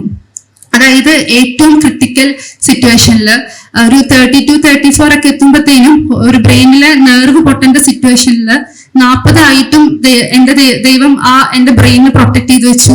ഒരു പ്രോബ്ലം ഇല്ലാതെ നിന്നു. അത് കണ്ടു കഴിഞ്ഞപ്പോൾ അവിടെ ഉള്ളവർക്ക് ആകെ പാനിക്കായിരുന്നു. അവര് എത്ര വേഗം ഫ്ലൂയിഡ് റിമൂവ് ചെയ്യണമെന്ന് പറഞ്ഞു. എന്റെ നടുവീന്ന് അവർ ഫ്ലൂയിഡ് റിമൂവ് ചെയ്തുകൊണ്ടിരുന്നു. അത് കഴിഞ്ഞ് പെട്ടെന്ന് മാറി. എനിക്ക് വേഗം ഹേർട്ടിലും ഓക്സിജൻ മാസ്ക് ഇങ്ങനെ ഉള്ളതെല്ലാം അവർ റെഡിയായി. അവരിങ്ങനെ എന്തോ ഭയങ്കര ഒരു സിറ്റുവേഷൻ പാനിക്കിലോട്ട് മാറി. അത് കഴിഞ്ഞ് ഇങ്ങനെ ഡോക്ടർ വന്നു. ഡോക്ടർ വന്നപ്പോ എനിക്കൊരു ധൈര്യമുണ്ട്. ഞാൻ ചോദിച്ചു, ഡോക്ടർ എനിക്ക് എന്താണെന്ന് പറഞ്ഞു തരാമോ, അതാകുമ്പോ എനിക്ക് മനസ്സിലാവുമല്ലോ. അപ്പൊ ഡോക്ടർ ഇങ്ങനെ എൻ്റെ അടുത്ത് പറഞ്ഞു ബ്രെയിനിൽ ഫ്ലൂയിഡ് കൂടി. ഈ ഫ്ലൂയിഡ് കൂടിയത് എന്റെ ഒപ്റ്റിക് നെർവിന്റെ അവിടെ ട്രാപ്പായിട്ടിരിക്കുകയാണ്. അതാണ് എന്റെ കാഴ്ചനെ ബാധിക്കുന്നത്. അതുകൊണ്ടാണ് എനിക്ക് 2 ദിവസം കൊണ്ട് എന്റെ കണ്ണ് എത്രയും ഒരു വേഴ്സ് സിറ്റുവേഷനിലോട്ട് എത്തിയത്. അത് എന്റെ അടുത്തൊരു കാര്യം ഡോക്ടർ പറഞ്ഞു, എന്റെ പേര് പോലെ തന്നെ താൻ ഭയങ്കര ബ്ലെസ്ഡ് ആണ്. കാരണം ഒരിക്കലും എത്ര വേഗം ഇത് ഡയഗ്നോസ് ചെയ്യാൻ പറ്റത്തില്ല. ഞാനൊരു നല്ല ഒഫ്തമോളജിസ്റ്റിന്റെ അടുത്ത് പോയത് കൊണ്ട് മാത്രം ആള് ഞങ്ങളെക്കാൾ കൂടുതൽ എഫേർട്ട് ഇട്ട് ഇത് ഡയഗ്നോസ് ചെയ്യാൻ എടുത്ത എഫേർട്ടും കൊണ്ടാണ് ഇപ്പൊ ഇത് കണ്ടുപിടിക്കാൻ പറ്റിയെന്ന് പറഞ്ഞു.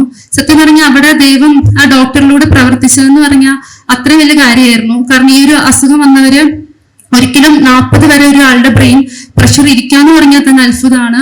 അതും എന്റെ നെർവിന് ഇതുവരെ ഒന്നും പറ്റിയിട്ടില്ല, ബെൻഡായിട്ടിരിക്കുകയാണ്. നമുക്ക് മരുന്ന് സ്റ്റാർട്ട് ചെയ്യാമെന്ന് പറഞ്ഞ് വേഗം മരുന്ന് സ്റ്റാർട്ട് ചെയ്തു. അപ്പൊ ഈ സമയത്ത് ഇങ്ങനെ അമ്മയും വന്നു. അപ്പൊ അവരെന്നെ വിഷമിക്കണ്ടെന്ന് വിചാരിച്ചിട്ട് ഇങ്ങനെ അമ്മ പറഞ്ഞു വലിയ കുഴപ്പമൊന്നുമില്ല, 2 ദിവസം മരുന്ന് എടുക്കേണ്ടി വരും, നമുക്ക് എക്സാം എഴുതാം. അപ്പോ നവംബർ 19 എന്റെ എക്സാം സ്റ്റാർട്ട് ചെയ്യുകയാണ്. അപ്പൊ എക്സാം എഴുതാൻ പറ്റും, നമുക്ക് ഡോക്ടറോട് ചോദിക്കാന്നൊക്കെ പറഞ്ഞു. ഇവരെന്നെ ഇങ്ങനെ ഭയങ്കരമായിട്ട് ആശ്വസിപ്പിക്കുന്നുണ്ട്. പക്ഷെ ഇവർക്കിടെ സൗണ്ട് കേൾക്കുമ്പോൾ എനിക്ക് മനസ്സിലായി. കാരണം നമ്മൾ പറയില്ലേ പിള്ളേർക്കിടെ ഒച്ച മാറിയ പേരൻസിന് മനസ്സിലാവും എന്ന് പറഞ്ഞ പോലെ എനിക്ക് അവരുടെ ഫേസ് കാണാൻ പറ്റുന്നില്ലെങ്കിലും അവർക്കിടെ സൗണ്ടിന് എനിക്ക് മനസ്സിലായി അവരാകെ പേടിച്ച് വിഷമത്തിലിരിക്കുവാണ്. എങ്കിലും എനിക്ക് ആ സമയത്ത് അവരെ ധൈര്യപ്പെടുത്താൻ പറ്റി.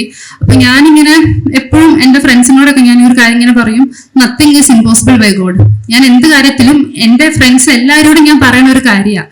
അപ്പൊ ഇങ്ങനെയൊക്കെയാണ് എനിക്ക് സംഭവിച്ച, ഇങ്ങനെ പ്രശ്നങ്ങളുണ്ടെന്നൊക്കെ ഡോക്ടർ പറഞ്ഞപ്പോ എനിക്ക് ആകെ സങ്കടമായി. ഞാൻ ഇങ്ങനെ ഭയങ്കരമായിട്ട് ചിന്തിച്ചു പോയി. കാരണം ഇനി ബ്ലൈൻഡായ ഞാൻ എങ്ങനെ ജീവിക്കും? അപ്പോ അതൊക്കെ ആലോചിക്കുമ്പോൾ എനിക്കിങ്ങനെ ഭയങ്കര പേടിയും പ്രയാസങ്ങളൊക്കെ വരുന്നുണ്ട്. ഇങ്ങനെ ആലോചിച്ചിരിക്കുന്ന സമയത്താണ് ഞാൻ ഈ പറയുന്ന കാര്യം എനിക്ക് തന്നെ ഞാൻ കേൾക്കുക. അപ്പൊ എനിക്ക് മനസ്സിലായി ഞാൻ പറഞ്ഞിട്ട് കാര്യമില്ലല്ലോ. എന്റെ ലൈഫിലോട്ട് വരുമ്പോൾ ഞാൻ എന്താ ഇങ്ങനെ ദൈവത്തിൽ വിശ്വസിക്കണ്ടേന്ന് വിചാരിച്ച് ആ സമയം തൊട്ട് ഞാൻ പ്രാർത്ഥിച്ചു തുടങ്ങി. കർത്താവ് എനിക്ക് കാഴ്ച വേണം, നീ എനിക്ക് തന്നെ പറ്റൂ എന്ന് പറഞ്ഞൊരു വല്ലാത്ത വിശ്വാസത്തോടെ തന്നെ ഞാൻ പ്രാർത്ഥിച്ചു.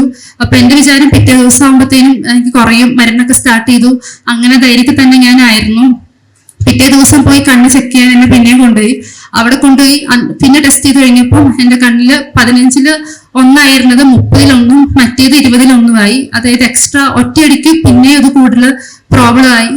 തിരിച്ച് ICUയിൽ വന്നു. പിന്നെയും മെഡിക്കേഷനും കാര്യങ്ങളൊക്കെ സ്റ്റാർട്ട് ചെയ്തു. അപ്പൊ ഈ സമയം കൊണ്ട് തന്നെ ഡോക്ടർ അപ്പനെ വിളിച്ചിട്ട് കാര്യങ്ങൾ പറഞ്ഞിരുന്നു, എത്ര വേഗം സർജറി ചെയ്യണം. സർജറി ചെയ്യണമെങ്കിൽ അത് മൂക്കിലൂടെ ചെയ്യേണ്ട ഭയങ്കര റോബോട്ടിക് പ്രൊസീജിയർ ആണ്. അതും അത്യാവശ്യം റിസ്ക് കാര്യങ്ങളുണ്ട്. അത് ചെയ്യാനായിട്ട് രാജഗിരിയിലെ ഡോക്ടേഴ്സിന് ബുദ്ധിമുട്ടുണ്ടെന്ന് പറഞ്ഞു. അവര് നമുക്കൊരു ഓപ്ഷൻ പറഞ്ഞത് എങ്ങനെയെങ്കിലും വെല്ലൂർ അല്ലെങ്കിൽ ശ്രീചിത്ര എത്തുക, എത്ര വേഗം സർജറി ചെയ്യണം. അപ്പോ അവർക്കൊരു ഒരു കൺസ്ട്രെയിൻ എന്താന്ന് വെച്ചാൽ ആ സമയത്ത് എനിക്ക് വയസ്സ് 20 അപ്പൊ ഈ 20 വയസ്സായ എന്നില് ആ സർജറി ചെയ്ത് എത്രത്തോളം റിസൾട്ട് കിട്ടും, എന്റെ ആ ഒപ്റ്റിക് നെർവിനെ അവർക്ക് പ്രൊട്ടക്ട് ചെയ്യാൻ പറ്റും എന്നുള്ള ഒരു റിസ്ക് എടുക്കാനായിട്ട് ഡോക്ടേഴ്സ് ആരും റെഡി അല്ലായിരുന്നു. എത്ര വേഗം ശ്രീചിത്രയിലോട്ട് പൊക്കോളാൻ പറഞ്ഞു. അത് നമ്മളെ സംബന്ധിച്ച് ഭയങ്കര ഒരു ഷോക്കായിരുന്നു. കാരണം ശ്രീചിത്തിലോട്ട് വിളിച്ച അവര് 6 മാസത്തേന് ഒരു അപ്പോയിന്റ്മെന്റും ഇല്ല. സാധാ ഒരു ഹോസ്പിറ്റൽ പോലെ നമുക്ക് പോകാൻ പറ്റത്തില്ല. അപ്പൊ അവിടുത്തെ ഡോക്ടേഴ്സ് പ്രത്യേകം പറഞ്ഞിരുന്നു, ശ്രീചിത്രയിലെ ഡോക്ടർ പ്രകാശ്, അവിടെ വേറെ ഡോക്ടേഴ്സ് ഉണ്ടെങ്കിലും ഈ ഡോക്ടർ തന്നെ ചെയ്യുന്നതാണ് നല്ലത്, എത്ര വേഗം ഈ ഡോക്ടറിനെ കാണാൻ പറ്റുമെന്ന് നോക്കാൻ പറഞ്ഞു. അങ്ങനെ എല്ലാവരും പല രീതിക്ക് ശ്രമിച്ചു. എങ്ങനെ പോയിട്ടും ഡോക്ടറിനെ കണക്ട് ചെയ്യുകയോ അവിടേക്ക് പോകാനുള്ളൊരു സാഹചര്യം ആയിട്ടില്ല. അങ്ങനെ ഇരിക്കുമ്പോഴാണ് എൻ്റെ ചാച്ച വർക്ക് ചെയ്യുന്ന ഫേമിൽ ആൾക്കൊരു ഫ്രണ്ട് ഉണ്ട് ട്രിവാൻഡ്രം.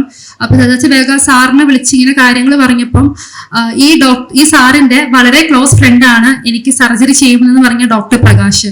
അപ്പൊ ഈ സാർ വേഗം ഡോക്ടറിനെ പോയി കണ്ടു, എന്റെ കാര്യങ്ങൾ സംസാരിച്ചു, എന്റെ ഫയൽ ഹാൻഡ് ഓവർ ചെയ്ത് കഴിഞ്ഞപ്പം ഡോക്ടർ പറഞ്ഞു ഡോക്ടർ ചെയ്യാം. ആ ഡോക്ടർ തിരിച്ച് വീട്ടിലോട്ട് ഇങ്ങനെ അപ്പയുടെ ഫോണിലോട്ട് വിളിച്ചിട്ട് ഡോക്ടർ സംസാരിച്ചു, നിങ്ങൾ പോരെ ഞാൻ സർജറി ചെയ്യാം, പക്ഷെ ന്യൂറോ ഇതിൽ അഡ്മിറ്റ് ആവണം, കാരണം അത് ന്യൂറോ സർജനാണ്, ന്യൂറോയിൽ അഡ്മിറ്റ് ആയാലാണ് ന്യൂറോ സർജറി ചെയ്യാം. അപ്പോ അത് എന്താ പറയാ, അത് ശരിക്കും പറഞ്ഞാൽ ദൈവത്തിന്റെ ഒരു മിറാക്കിൾ എന്ന് തന്നെ പറയണം. കാരണം അവിടെ ചെന്ന് ശ്രീചിത്രയിലുള്ളവർ തന്നെ പറയും, ശ്രീചിത്രയില് റെക്കോർഡ് അഡ്മിഷൻ കിട്ടിയേക്കുന്ന ആളാണ് ഞാൻ. അവിടെ ഒരാൾക്കും ഒരു ദിവസം കൊണ്ടോ 2 മണിക്കൂർ കൊണ്ടോ ഒരു അഡ്മിഷനെ കിട്ടിയിട്ടില്ല. അങ്ങനെ ദൈവം അവിടെ എനിക്ക് ഡോക്ടറിനെ ഇത് കണക്ട് ചെയ്ത് തന്നു. അവിടെ ന്യൂറോ ബെഡ് കിട്ടാനായിരുന്നു പ്രതിസന്ധി. വിളിച്ചു നോക്കുമ്പോൾ ബെഡ് ആരോ ഇല്ല, സർജറിക്ക് ഫുൾ ഫില്ലാണ്. അവിടെ എന്നെ അസിസ്റ്റ് ചെയ്തുകൊണ്ടിരുന്ന ഡോക്ടർ പഠിച്ചത് ശ്രീചിത്രയാണ്. ആൾ അവിടുത്തെ സീനിയർ ഡോക്ടേഴ്സിനെ വിളിച്ച് എന്റെ സിറ്റുവേഷൻ കാര്യങ്ങളും പറഞ്ഞു. ഇമ്മീഡിയറ്റ് ആണ്, എത്ര വേഗം ഒരു ബെഡ് വേണമെന്ന് പറഞ്ഞു. അങ്ങനെ അവര് ശനിയാഴ്ച അഡ്മിറ്റ് ആവാനിരുന്ന ഒരു പേഷ്യന്റിന്റെ ഡേറ്റ് പോസ്റ്റ്പോൺ ചെയ്ത് എനിക്കായിട്ടൊരു ബെഡ് ഉണ്ട്, നിങ്ങൾ എത്രയും വേഗം പോരേന്ന് പറഞ്ഞ് എല്ലാം റെഡിയാക്കി. ഇപ്പം ഞാനിത് പറയുമ്പോൾ വളരെ മിനിറ്റ് കൊണ്ട് നടക്കുന്നതാണെങ്കിലും ആ സമയത്ത് എന്ന് പറഞ്ഞാൽ ഇത് എങ്ങനെ സാധിക്കും, ഒരു രീതിക്കും നടക്കില്ല എന്ന് എല്ലാവരും ആലോചിച്ചുകൊണ്ടിരിക്കുന്ന സമയം കൊണ്ട് ദൈവം അത് എല്ലാം റെഡിയാക്കി വെച്ചു. അപ്പൊ പിന്നീട് ഇങ്ങനെ ഞങ്ങൾ രാജഗിരി ചെക്കപ്പിന് പോകുമ്പോൾ ചാച്ച എൻ്റെ അടുത്ത് പറയുമായിരുന്നു, ഒരു സോഫ ഉണ്ട് അവിടെ, പറയും അമ്മ ആ സോഫയിലിരുന്ന് രാവിലെ മുതല് ഈ സംഭവം കേട്ടപ്പോ തൊട്ട് അമ്മ പ്രാർത്ഥനയായിരുന്നു. അപ്പൊ തന്നെ അമ്മ ബാഗൊക്കെ പാക്ക് ചെയ്ത് ഇപ്പൊ പോവാം എന്നുള്ള ഒരു ആറ്റിറ്റ്യൂഡിലാണ് വന്നിരിക്കുമ്പോ ഡോക്ടേഴ്സ് ഒക്കെ പറഞ്ഞു എത്രയും വേഗം നടക്കത്തില്ല, വെയിറ്റ് ചെയ്യണം. പക്ഷെ അമ്മയ്ക്ക് ഭയങ്കര വിശ്വാസമായിരുന്നു. ചച്ചാച്ചി പറഞ്ഞു നമുക്ക് നാളെ തന്നെ കിട്ടും, നിങ്ങളെല്ലാം റെഡിയാക്കും, നമുക്ക് പോവാന്ന് പറഞ്ഞ് അമ്മ പ്രാർത്ഥിച്ച് എനിക്ക് അഡ്മിഷൻ വാങ്ങിച്ചതിന്റെ സോഫയാന്ന് പറഞ്ഞ് ഇങ്ങനെ അവിടെ ചെല്ലുമ്പോൾ കാണിച്ചു തരുമായിരുന്നു. അപ്പോൾ നമ്മള് എന്താ പറയാ, ഇങ്ങനെ പറയത്തില്ലേ, കടുകുമണിയോളം വിശ്വാസം ഉണ്ടെങ്കിൽ കാര്യങ്ങൾ നടക്കും എന്ന് പറയണ പോലെ അന്ന് എന്റെ ജീവിതത്തിൽ നടന്നത് അതാണ്. ദൈവം നടത്തുമെന്ന് വിശ്വസിച്ചു, ദൈവം അത് ഒരുക്കി. പിറ്റേ ദിവസം ഞങ്ങൾ രാവിലെ 2:30 ആയപ്പോൾ തന്നെ അവിടെ നിന്ന് പുറപ്പെട്ട് ഞങ്ങൾ ട്രിവാൻഡ്രം എത്തി. അവിടെ ചെല്ലുമ്പോഴാണേലും നമ്മൾ ദൈവമക്കളുടെ കൂട്ടായ്മ എന്ന് പറഞ്ഞ പോലെ ഞങ്ങൾക്ക് അവിടെ ചെന്നാൽ മതിയായിരുന്നു. സാബുങ്കൾ അപ്പത്തേനും അവിടെ എനിക്ക് വേണ്ട അഡ്മിഷൻ കാര്യങ്ങള് എല്ലാ കാര്യങ്ങളും അങ്കിൾ എല്ലാം അവിടെ ചെയ്ത് എനിക്ക് ഡയറക്റ്റ് പോയി ഡോക്ടറിനെ കണ്ട് അഡ്മിറ്റ് ആയാൽ മതിയായിരുന്നു. അങ്ങനെ എല്ലാ ഹെൽപ്പും ചെയ്തു തന്നു. അതുപോലെ തന്നെ അപ്പയ്ക്കും സ്റ്റേ ചെയ്യാനായിട്ട് ഗ്രേസ് ഹോമും അവിടെ റെഡിയാക്കി തന്നു. അങ്ങനെ അവിടെ ചെന്ന സമയത്താണേലും ബൈസ്റ്റാൻഡേഴ്സിനെ ആരെയും കൂടെ നിർത്തത്തില്ല എന്ന് പറഞ്ഞു. അവിടുത്തെ ഹോസ്പിറ്റലിലെ വാർഡിൽ പേഷ്യന്റ് തന്നെയാണ്. പക്ഷെ ആ സമയത്ത് എൻ്റെ ഒരു സിറ്റുവേഷൻ വെച്ചിട്ട് എനിക്ക് നടക്കാൻ പോലും പറ്റില്ല. അങ്ങനെ അവര് സമ്മതിക്കില്ല, വാർഡിൽ പോയിട്ട് നോക്കിക്കോളാൻ പറഞ്ഞ് വാർഡിലോട്ട് പോയി. അമ്മ അവിടുത്തെ നേഴ്സുമാരോടൊക്കെ പറഞ്ഞപ്പോൾ ആദ്യം അവർ സമ്മതിച്ചില്ല. പക്ഷെ പിന്നെ നമ്മുടെ റിക്വസ്റ്റ് കേട്ട് അവരമ്മേനെ കൂടെ നിർത്താം, ഒരാളെ എൻ്റെ ബൈസ്റ്റാൻഡർ ആയിട്ട് നിർത്തി. ഞാൻ അഡ്മിറ്റ് ആയി കഴിഞ്ഞ സമയത്ത് പിന്നെയും കണ്ണ് ടെസ്റ്റ് ചെയ്തപ്പം കാഴ്ച കുറയുവാണ്. അതുകൊണ്ട് വീണ്ടും എൻ്റെ നടുവിന് ഫ്ലൂയിഡ് എടുക്കണം എന്ന് പറഞ്ഞു. സെയിം സ്ഥലത്ത് തന്നെയാണ് ചെയ്യുന്നത്. അപ്പം അതെന്ന് പറയുമ്പോൾ എനിക്ക് ഭയങ്കര വേദന. അത് സഹിക്കാനായിട്ട് ദൈവം എനിക്ക് തന്നു. പക്ഷെ രാജഗിരിയില് ICUല ചെയ്തെങ്കിൽ ഇവിടെ അത് വാർഡിലാണ് ചെയ്യുന്നത്. അപ്പൊ ഈ ഒരു വേദന അമ്മ കാണുമല്ലോ എന്നുള്ളൊരു ബുദ്ധിമുട്ട് എനിക്ക് ഉണ്ടായിരുന്നു. അങ്ങനെ ഇത് ചെയ്തു. അപ്പം എൻ്റെ വേദന കണ്ടിട്ട് ഞാൻ നോക്കുമ്പോൾ അമ്മ കരയുക. അതിങ്ങനെ 2 മിനിറ്റ് അമ്മ പുറത്ത് പോണ കണ്ടു. അമ്മ പിന്നെ പ്രാർത്ഥിച്ച് വന്നിട്ട് അവിടെ നിന്ന് എൻ്റെ കൈ പിടിച്ചു. ആ ഒരു സമയത്ത് മൊത്തം അമ്മ അവിടെ നിന്ന് എനിക്ക് പ്രാർത്ഥിച്ചു. അപ്പൊ ഞാൻ ഇങ്ങനെ അമ്മയോട് ചോദിക്കായിരുന്നു, അമ്മ പ്രാർത്ഥിച്ചേ? അപ്പൊ അമ്മ പറയും, ഞാൻ ദാവീദ് പുത്ര എന്നോട് കരുണ തോന്നണമേ. അതായിരുന്നു അമ്മയുടെ പ്രാർത്ഥന. ആ സമയങ്ങളിൽ മൊത്തം അമ്മ ഇന്ന് പ്രാർത്ഥിച്ചു. എനിക്കും ദൈവം ബലം തന്നു. അതുപോലെ തന്നെ ഫ്ലൂയിഡ് എടുത്തു കളഞ്ഞു. അപ്പം എനിക്ക് പിന്നീട് എനിക്കൊരു ബുദ്ധിമുട്ടുണ്ടായിരുന്നു, ഈ ഒരു പ്രൊസീജിയർ പിന്നെയും ചെയ്യാൻ വരല്ലേ. കാരണം ഒരേ സ്ഥലത്ത് തന്നെ ഇങ്ങനെ ചെയ്യുന്നത് കൊണ്ടുള്ള ആ ഒരു പെയിൻ എനിക്ക് കുറച്ച് ടോളറേറ്റ് ചെയ്യാൻ പറ്റാത്തൊരു സിറ്റുവേഷൻ ആയിരുന്നു. അവിടെ ഇരുന്ന് പ്രാർത്ഥിച്ചു. അപ്പം ശനിയാഴ്ച ഡോക്ടർ വരാമെന്ന് പറഞ്ഞ ഡോക്ടർ വന്നില്ല. ഡോക്ടർ തിങ്കളാഴ്ച സർജറി ചെയ്യാമെന്ന് പറഞ്ഞിരുന്നു. ഡോക്ടർ അന്ന് എത്തിയില്ല. ഞായറാഴ്ചയായിട്ടും ഡോക്ടർ എത്തിയില്ല. അപ്പം ഞാനിങ്ങനെ കുറച്ച് കൺഫ്യൂസ്ഡ് ആയിരുന്നു. ഇതെന്താ ഇങ്ങനെ ഡിലേ ആവുന്ന, എന്തെങ്കിലും പ്രോബ്ലം ഉണ്ടോ, പ്രശ്നമുണ്ടോ, ഇങ്ങനെ ആലോചിച്ചിരിക്കുമായിരുന്നു. അപ്പൊ അവിടെ ദൈവം ഒത്തിരി ആശ്വാസം നൽകി കേട്ടോ. കാരണം ഞാൻ എപ്പോഴും ഓർക്കും, അഡ്മിറ്റ് ആയ സമയത്ത് ഫസ്റ്റ് എൻ്റെ ഈ പ്രയാസം ഇറങ്ങിയ സമയത്ത് അപ്പയും അമ്മയും ഭയങ്കര വീക്കായിരുന്നു. അവർക്ക് ഭയങ്കര ബുദ്ധിമുട്ടായിരുന്നു. പക്ഷെ കുറച്ച് ദിവസങ്ങൾ കഴിഞ്ഞപ്പം എൻ്റെ പ്രശ്നങ്ങൾ അറിഞ്ഞ് ഒത്തിരി പേര് ഇങ്ങനെ അപ്പേനെ അമ്മേനെ വിളിച്ചു, പരിചയമില്ലാത്തവർ വരെ വിളിച്ചു ആശ്വസിപ്പിച്ചു, ധൈര്യം കൊടുത്തു.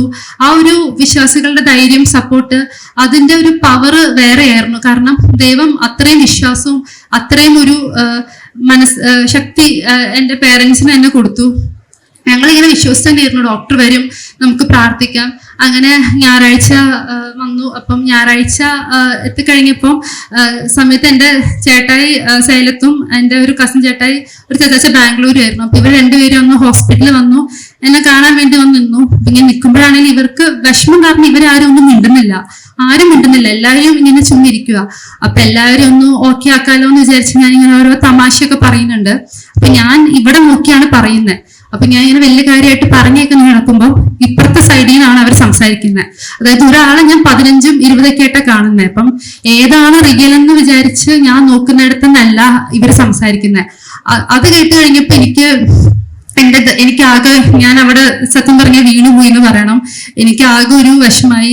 എനിക്ക് പിന്നെ ഒരു പേടിയായി തുടങ്ങി. കാരണം ഞാൻ ഏറ്റവും കൂടുതൽ സ്നേഹിക്കുന്നതെന്ന് പറഞ്ഞാൽ എന്റെ ചേട്ടന്മാരാണ്. അപ്പം ഇവരെ എനിക്ക് കാണാൻ പറ്റില്ലേ? അപ്പഴൊന്നും അങ്ങനെ വരുമ്പോ എനിക്ക് അധികം തോന്നിയിട്ടില്ല. കാരണം ഇവർ തുടക്കം മുതലുള്ളത് കൊണ്ട് എനിക്ക് ആ ഒരു വിഷമം മനസ്സിലാവുന്നില്ല. പക്ഷെ കുറെ ദിവസം കൂടി ഇവരെ എനിക്ക് കാണാൻ പറ്റാതെ വന്നു കഴിഞ്ഞപ്പോൾ എനിക്ക് ആകെ ഒരു വല്ലാത്ത ബുദ്ധിമുട്ടായി. ഞാനൊന്നും മിണ്ടിയില്ല, ഞാനിങ്ങനെ കടന്നു. അവരൊന്നും മിണ്ടിയില്ല. അത് കഴിഞ്ഞിട്ട് അവര് വന്ന് ചേച്ച എന്റെ കാലിലും ചേട്ടൻ ഇങ്ങനെ കൈ പിടിച്ചു നിന്നിട്ട് അവിടെ നിന്ന് ഞങ്ങൾ പ്രാർത്ഥിച്ചു. ഞാൻ പറയുവാണെങ്കിൽ എന്റെ ലൈഫിലെ ഏറ്റവും ശക്തമായിട്ടുള്ള ഒരു പ്രയർ ആയിരുന്നു അത്. പ്രാർത്ഥിച്ച് ഇവർ പോയി കഴിയുമ്പോഴും എനിക്കൊരു വിഷമമായിരുന്നു. കാരണം എനിക്കിനി ഇവരെ കാണാൻ പറ്റില്ലേ എന്നുള്ള രീതിയിൽ ഞാൻ ഭയങ്കരമായിട്ട് ഇങ്ങനെ കരഞ്ഞു. അപ്പൊ ആ സമയത്ത് അമ്മയുടെ ചേച്ചി എന്റെ കൂടെ നിൽക്കുന്നത്. അപ്പം അമ്മ ഇവിടെ എന്റെ കട്ടിലേൽ ഇപ്പറ കിടക്കുന്നുണ്ടെങ്കിലും ഞാൻ ഇങ്ങനെ തല തിരിച്ചു നിന്ന് ഭയങ്കരമായിട്ട് കരഞ്ഞു. കാരണം എനിക്കൊരു പേടിയായി തുടങ്ങി. അത് കഴിഞ്ഞ് കഴിഞ്ഞപ്പോ എനിക്ക് വിഷമം എന്താന്ന് വെച്ചാൽ ഞാൻ ഫെയിൽ ആയോ? കാരണം ദൈവത്തിൽ വിശ്വസിക്കും എന്ന് പറഞ്ഞ ദൈവത്തിൽ അത്ര ആശ്രയിച്ചെന്ന് എനിക്ക് സംശയം വന്നു കഴിഞ്ഞപ്പം ഞാൻ വിചാരിച്ചു ഞാൻ പിശാചിന്റെ ട്രാപ്പിൽ വീണു. എനിക്ക് എന്റെ വിശ്വാസത്തിലെയാണല്ലോ ഞാൻ ഡൗട്ട് ചെയ്തത്. ആ ഒരു വിഷമം കൂടെ എന്നെ ഹേർട്ട് ചെയ്യാൻ തുടങ്ങി. ഞാൻ ഇങ്ങനെ ഭയങ്കരമായിട്ട് കരഞ്ഞു. ഇങ്ങനെ കരഞ്ഞു നിൽക്കുമ്പം ഞാൻ പെട്ടെന്ന് എന്റെ അമ്മയുടെ പപ്പ ഈ ഹോസ്പിറ്റലിലോട്ട് വരുന്ന പോലെ കാണുക. അപ്പൊ പപ്പ ഞാൻ 2ാം ക്ലാസ്സിൽ പഠിക്കുമ്പോൾ മരിച്ചു പോയതാണ്. പക്ഷെ എന്നോട് ഒരാളെ ചോദിച്ചത് ഞാൻ ഏറ്റവും കൂടുതൽ സ്നേഹിച്ചിട്ടുള്ള ആളെന്ന് പറഞ്ഞ പപ്പയാണ്.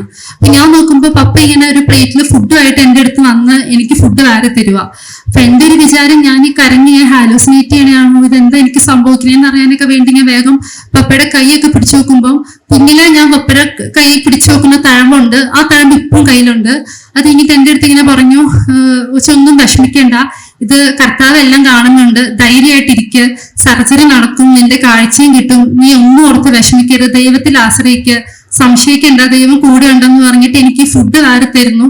അതുപോലെ തന്നെ എന്റെ ഈ കയ്യിൽ ഇങ്ങനെ മെഡിസിൻ കയറുമ്പോൾ എനിക്ക് ഭയങ്കര വേദനയാണ്. കാരണം ന്യൂറോ മെഡിസിൻ ഭയങ്കര കട്ടിയുള്ളതുകൊണ്ട് അവരിങ്ങനെ കയ്യിൽ മാറ്റിയാണ് ഇടുന്നത്.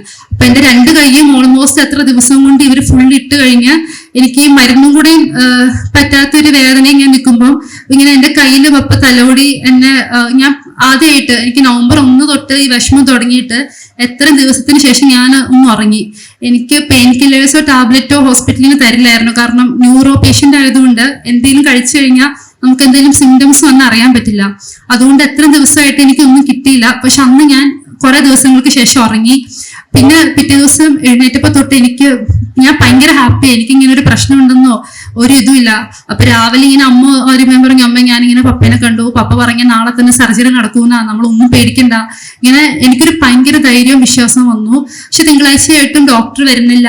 അപ്പോ സർജറി ഡേറ്റ് വന്നു, ചൊവ്വാഴ്ചത്തെ പേഷ്യൻസിന്റെ ഡേറ്റ് വന്നു. പക്ഷെ അതിൽ എന്റെ പേരില്ല. അപ്പൊ ഇങ്ങനെ ഞാൻ ഹാപ്പി ആയിട്ടിരിക്കുന്ന കണ്ടിട്ട് ഒരു നഴ്സ് ഇങ്ങനെ വന്നിട്ട് ചോദിച്ചു, എന്നെ എത്ര സന്തോഷം എന്ന് ചോദിച്ചപ്പോ ഞാൻ പറഞ്ഞു, നാളെ എന്റെ സർജറി എടുക്കൂലോ, എനിക്ക് കാഴ്ച കിട്ടും, അതിന്റെയാന്ന് പറഞ്ഞപ്പം ഡോക്ടർ പറഞ്ഞു, നഴ്സ് ഇങ്ങനെ പറഞ്ഞു, ഇത് ലിസ്റ്റ് വന്നിട്ടില്ല, അതിൽ എന്റെ പേരില്ല. അപ്പോ ഞാൻ പറഞ്ഞു, ആ ഡോക്ടർ വരാന്നാ പറഞ്ഞേക്കണേന്ന് പറഞ്ഞപ്പോ ഇങ്ങനെ ആളിങ്ങനെ അമ്മേനെ കളിയാക്കി പറഞ്ഞു, ഇങ്ങനെ നോക്കിയിരുന്നോ, ഡോക്ടർ ഇപ്പൊ വരും എന്ന് പറഞ്ഞിട്ട് ഈ ആളങ്ങ് പോയി. അത് കഴിഞ്ഞപ്പോ അമ്മയ്ക്ക് ഭയങ്കര ഒരു സങ്കടമായിപ്പോയി, ഇതെന്താ ഈ ഇങ്ങനെ പറയണേന്നൊക്കെ ഒരു രീതിക്ക്. അപ്പൊ ഞാൻ അമ്മയോട് പറഞ്ഞു, അമ്മ ഞാൻ ഒന്ന് കണ്ണടയ്ക്കുക, ഞാൻ കണ്ണ് തുറക്കുമ്പോ ഡോക്ടർ വരൂട്ടോ എന്ന് പറഞ്ഞു. ഞാൻ കുറച്ചു നേരം കണ്ണടച്ച് കിടന്ന് ഞാൻ കണ്ണ് തുറക്കുമ്പം ഈ നേഴ്സ് എങ്ങനെ കളിയാക്കിയോ സെയിം രീതിയിൽ തന്നെ ഈ ഡോക്ടർ വന്ന് നിൽക്കുവാണ്. ആള് എന്താണ് സർജറി കാര്യങ്ങള് ഇത് മാതിരിയുള്ള ഡീറ്റെയിൽസ് എല്ലാം പറഞ്ഞു. എന്നിട്ട് പറഞ്ഞാനായിട്ട് എന്റെ അടുത്ത് പറഞ്ഞു, ഡോക്ടർ ഒട്ടും എക്സ്പെക്ട് ചെയ്ത ഫേസേ അല്ല ഞാൻ. കാരണം ഈ ഒരു പ്രോബ്ലം, ഈ ഒരു പ്രശ്നം വരാന്ന് പറഞ്ഞാൽ ഭയങ്കര അൺഹെൽത്തി അല്ലാത്തവർക്ക്, അല്ലെ പ്രോപ്പർ ഫുഡ് ഹാബിറ്റ് ഇല്ല, എന്താ പറയാ, ഭയങ്കര ഓവർ വെയിറ്റ് ആയി ഒരു ലൈഫ് സ്റ്റൈല് സൂക്ഷിക്കാത്തവർക്കാണ് വരിക. അങ്ങനെയും പറയാൻ പറയാൻ പറ്റില്ല, കാരണം ഇതിന് ഇഡിയോപ്പതിക് എന്നാണ് പറയുന്നത് ഈ അസുഖത്തിന്റെ പേര്, ഇഡിയോപ്പതിക് ഇൻട്രാക്രാനിയൽ ഹൈപ്പർ ടെൻഷൻ. അപ്പം ഇത് ഇഡിയോപ്പതിക് എന്ന് പറയാൻ കാരണം ഇത് എന്തുകൊണ്ട് വരുന്നു എന്നുള്ളത് അറിയത്തില്ല. അപ്പൊ ഡോക്ടർക്ക് ഒരു ക്ലൂവും കിട്ടുന്നില്ല എന്റെ കേസിൽ ഇത് എന്തുകൊണ്ട് വന്നു. അപ്പൊ ഡോക്ടർ ഇങ്ങനെ പറഞ്ഞു നമുക്ക് മാക്സിമം വിഷൻ പ്രൊട്ടക്ട് ചെയ്യാം, വേഗം തന്നെ സർജറി ചെയ്യാം എന്ന് പറഞ്ഞ് ഡോക്ടർ സർജറിക്കുള്ളതെല്ലാം റെഡിയാക്കി. അപ്പൊ അവിടെയുള്ള നേഴ്സ് ഇങ്ങനെ വന്നിട്ട് ചോദിച്ചു, നിങ്ങൾ ഡോക്ടറിന്റെ റിലേറ്റീവ് എല്ലാം ആണ്, ഇത് എങ്ങനെയാ ഡോക്ടർ ഇങ്ങോട്ട് വന്ന് നിങ്ങളുടെ അടുത്ത് മിണ്ടിയെ, ഇതെന്താ എന്നുള്ള രീതിക്കൊക്കെ ചോദിച്ചു. കാരണം അത് അവരെ സംബന്ധിച്ച് അവരാരും എക്സ്പെക്ട് ചെയ്തിട്ടില്ല എത്ര വേഗം എന്റെ സർജറി നടക്കും, കാര്യങ്ങൾ ഇതാവും. അത് ദൈവം എന്താ പറയുക, അവിടെ ദൈവം പ്രവർത്തിച്ചു. എന്റെ പിറ്റേ ദിവസം തന്നെ സർജറിക്കുള്ളതായി, പ്രൊസീജിയേഴ്സ് എല്ലാം റെഡിയായി, ഞാനും ഒരുങ്ങി. കാരണം എനിക്ക് ആ സമയത്ത് നെഗറ്റീവ് ഒന്നും ഇല്ലായിരുന്നു, എന്താണെങ്കിലും എനിക്ക് കിട്ടും എന്നുള്ളൊരു വിശ്വാസത്തോടു കൂടി തന്നെ ഞാൻ സർജറിക്കായിട്ട് പോയി. അന്ന് അതൊരു ചൊവ്വാഴ്ചയാണ്, നവംബർ 19. അപ്പൊ അന്ന് സണ്ണിയങ്കൾ രാവിലെ തന്നെ അവിടെ എത്തിയായിരുന്നു. അന്ന് സണ്ണിയങ്കളും സാബങ്ങളും വന്ന് പ്രാർത്ഥിച്ചിട്ടാണ് ഞങ്ങൾ ഓപ്പറേഷൻ തിയേറ്ററിലോട്ട് പോണേ. അപ്പം അവരും കൂടെ വന്നു, അമ്മയും ഞങ്ങൾ ഇങ്ങനെ തിയേറ്ററിലോട്ട് പോയി. അപ്പോൾ സത്യം പറഞ്ഞാൽ അതെന്ന് പറഞ്ഞാൽ എന്റെ വിഷൻ ഇങ്ങനെ മങ്ങി മങ്ങി പൊക്കോണ്ടിരിക്കുവാണ്. ഞാൻ ഒരു ഫുള്ളി ബ്ലാക്ക് അല്ലെങ്കിൽ ഒന്നും അല്ലാത്തൊരു സിറ്റുവേഷനിലോട്ടാണ് ഞാൻ പോകുന്നത്. അപ്പൊ എനിക്കൊരു പേടി ഉണ്ടായിരുന്നു, ഇനിയിപ്പം ഇത് ഞാൻ ഇതായിട്ട് പോയി കഴിയുമ്പോഴത്തേനും എന്തെങ്കിലും പറ്റുമോ. പക്ഷെ ആ സമയത്തൊന്നും എന്റെ നെഗറ്റീവ് തോട്ട്സിനെ ഞാൻ ഉള്ളിലോട്ട് കയറ്റാനായിട്ട് ഒരിക്കലും പരിശുദ്ധാത്മാവ് എന്നെ സമ്മതിച്ചിട്ടില്ല. അപ്പോഴും എനിക്ക് നല്ലൊരു തോട്ട് വരും, പ്രാർത്ഥിച്ചു പൊക്കോ, എല്ലാം ശരിയാവും. അപ്പൊ ഞാൻ അത്രയും സന്തോഷത്തിലാണ് പോകുന്നത്. അപ്പം ഞാൻ ഇടയ്ക്ക് ഇങ്ങനെ വീട്ടിൽ അമ്മയോടൊക്കെ പറയും, ഞാൻ പോവാൻ നേരത്തെ ടാറ്റയൊക്കെ കൊടുത്തിട്ടാ പോയെ കയറുന്നിടത്ത്. എനിക്ക് ആകപ്പാടെ സൺഡേകൾ മാത്രമേ തിരിച്ച് ടാറ്റ തന്നത്തുള്ളൂ. അത്ര ഹാപ്പി ആയിട്ടാണ് സൺഡേകൾ എന്നെ വിട്ടത്. ഞാനും അത്ര സന്തോഷത്തിലാണ് സർജറിക്ക് പോയത്. അവിടെയാണെങ്കിലും എനിക്കൊരു 8:30 തൊട്ടൊരു 3:30 വരെയുള്ള ലോങ് സർജറി ആയിരുന്നു. അപ്പൊ ആ സമയത്ത് എല്ലാവരും എനിക്ക് വേണ്ടി പ്രാർത്ഥിച്ചു. ഞാൻ ഇങ്ങനെ അമ്മേന്റെ അടുത്ത് പറയായിരുന്നു, ഒത്തിരി ആന്റിമാരും ചർച്ചും ഒക്കെ ആയിട്ട് ഉപവാസം എടുത്ത് എനിക്ക് വേണ്ടി പ്രാർത്ഥിച്ചു. ആ പ്രാർത്ഥനയുടെ ഇതുപോലെ എന്റെ സർജറി 100% സക്സസ്ഫുൾ ആയിട്ട് നടന്നു. ഞാൻ പിറ്റേ ദിവസം തന്നെ എന്നെ വാർഡിലോട്ട് കൊണ്ടുവന്നു. അപ്പൊ ഞാൻ വിചാരിച്ചുകൊണ്ടിരുന്ന സർജറി കഴിഞ്ഞാൽ എല്ലാം ശരിയാവും വിചാരിച്ചുകൊണ്ടിരുന്നപ്പം നേരെ തിരിച്ചായിരുന്നു. ഞാൻ സർജറി കഴിഞ്ഞ് എന്നെ ഒരു വാർഡിലോട്ട് കൊണ്ടുപോയപ്പോഴും കൂടെ ആരുമില്ല, ബൈസ്റ്റാൻഡേഴ്സിനെ നിർത്തത്തില്ല. അതുമല്ല എനിക്ക് ഇത് കഴിഞ്ഞതിൻ്റെതായ കുറെ പ്രോബ്ലംസ് ഉണ്ടായിരുന്നു. അപ്പൊ ആ സമയത്ത് ആരും ഇല്ലാതെ ഞാൻ ഭയങ്കരമായിട്ട് സ്ട്രഗിൾ ചെയ്തു. കാരണം എനിക്കൊന്ന് തന്നെ എഴുന്നേറ്റ് വെള്ളം കുടിക്കാനോ പറ്റില്ല, കൈ ഒന്ന് കുത്താൻ പറ്റത്തില്ല, ആകെ ഒരു ബുദ്ധിമുട്ട്. കാരണം ഞാൻ എന്തിനു ഫോഴ്സ് ചെയ്ത് എഴുന്നേറ്റാ മൂക്കിലോടെ സർജറി ചെയ്യുന്നതുകൊണ്ട് നോസ് ബ്ലീഡ് ഭയങ്കരമായിട്ട് വരും. അപ്പോ ഒന്നും ചെയ്യാൻ പറ്റാതെ ഞാനിങ്ങനെ ചുമ്മാ കിടക്കുമായിരിക്കും. എനിക്ക് നല്ലൊരു ഫുഡ് കിട്ടുന്നില്ല. അപ്പം ഞാൻ എത്ര ദിവസം കഴിഞ്ഞിട്ട് ഞാൻ ഫുഡ് കഴിക്കുന്നത് പിറ്റേ ദിവസം 4 മണിക്ക് ഇങ്ങനെ അമ്മയും കാണാൻ വരുമ്പോഴാണ്. അപ്പോ ആ സമയത്ത് അവരോട് ഞാൻ പറയുന്നില്ല ഇങ്ങനെ ബുദ്ധിമുട്ടുണ്ടെന്ന്, കാരണം എനിക്ക് എത്രയും വേഗം ഒന്ന് ഹോസ്പിറ്റലിൽ നിന്ന് പോവുക, അതായിരുന്നു എന്റെ ചിന്ത.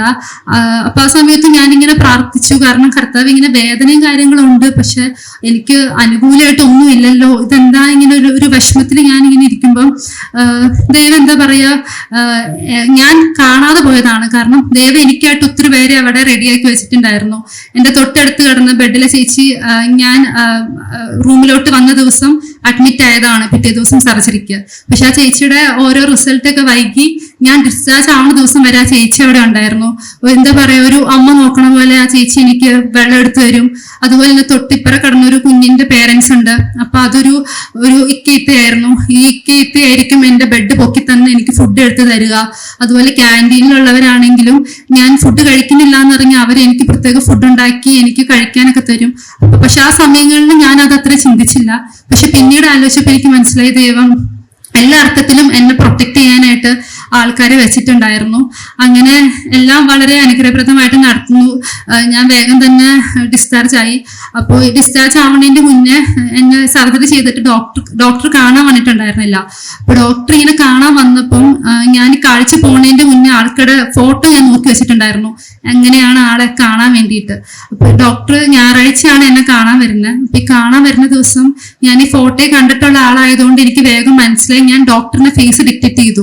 അത് ഡോക്ടർക്ക് അത്ഭുതമായിരുന്നു. കാരണം ആൾ ഒരിക്കലും എത്ര വേഗം എനിക്ക് കാഴ്ചക്ക് പ്രോഗ്രസ് ഉണ്ടാവും എക്സ്പെക്ട് ചെയ്തിരുന്നില്ല. അത് എന്താ പറയാ, അവിടെ ഉള്ള ഡോക്ടേഴ്സിന് വരെ ഭയങ്കര ഇതായിട്ട് തുടങ്ങി, ഭയങ്കര അത്ഭുതമായിട്ട് തോന്നി. എന്നിട്ട് എൻ്റെ അടുത്ത് പറഞ്ഞു എപ്പോഴും ഈ ഒരു പോസിറ്റീവ് ആറ്റിറ്റ്യൂഡ് കീപ്പ് ചെയ്യുക, കാരണം ചില സമയത്ത് മരുന്നിന്റെ കൂടെ തന്നെ നമ്മൾ ആയിരിക്കുന്ന സിറ്റുവേഷൻ നമ്മൾ ഹെൽപ്പ് ചെയ്യും.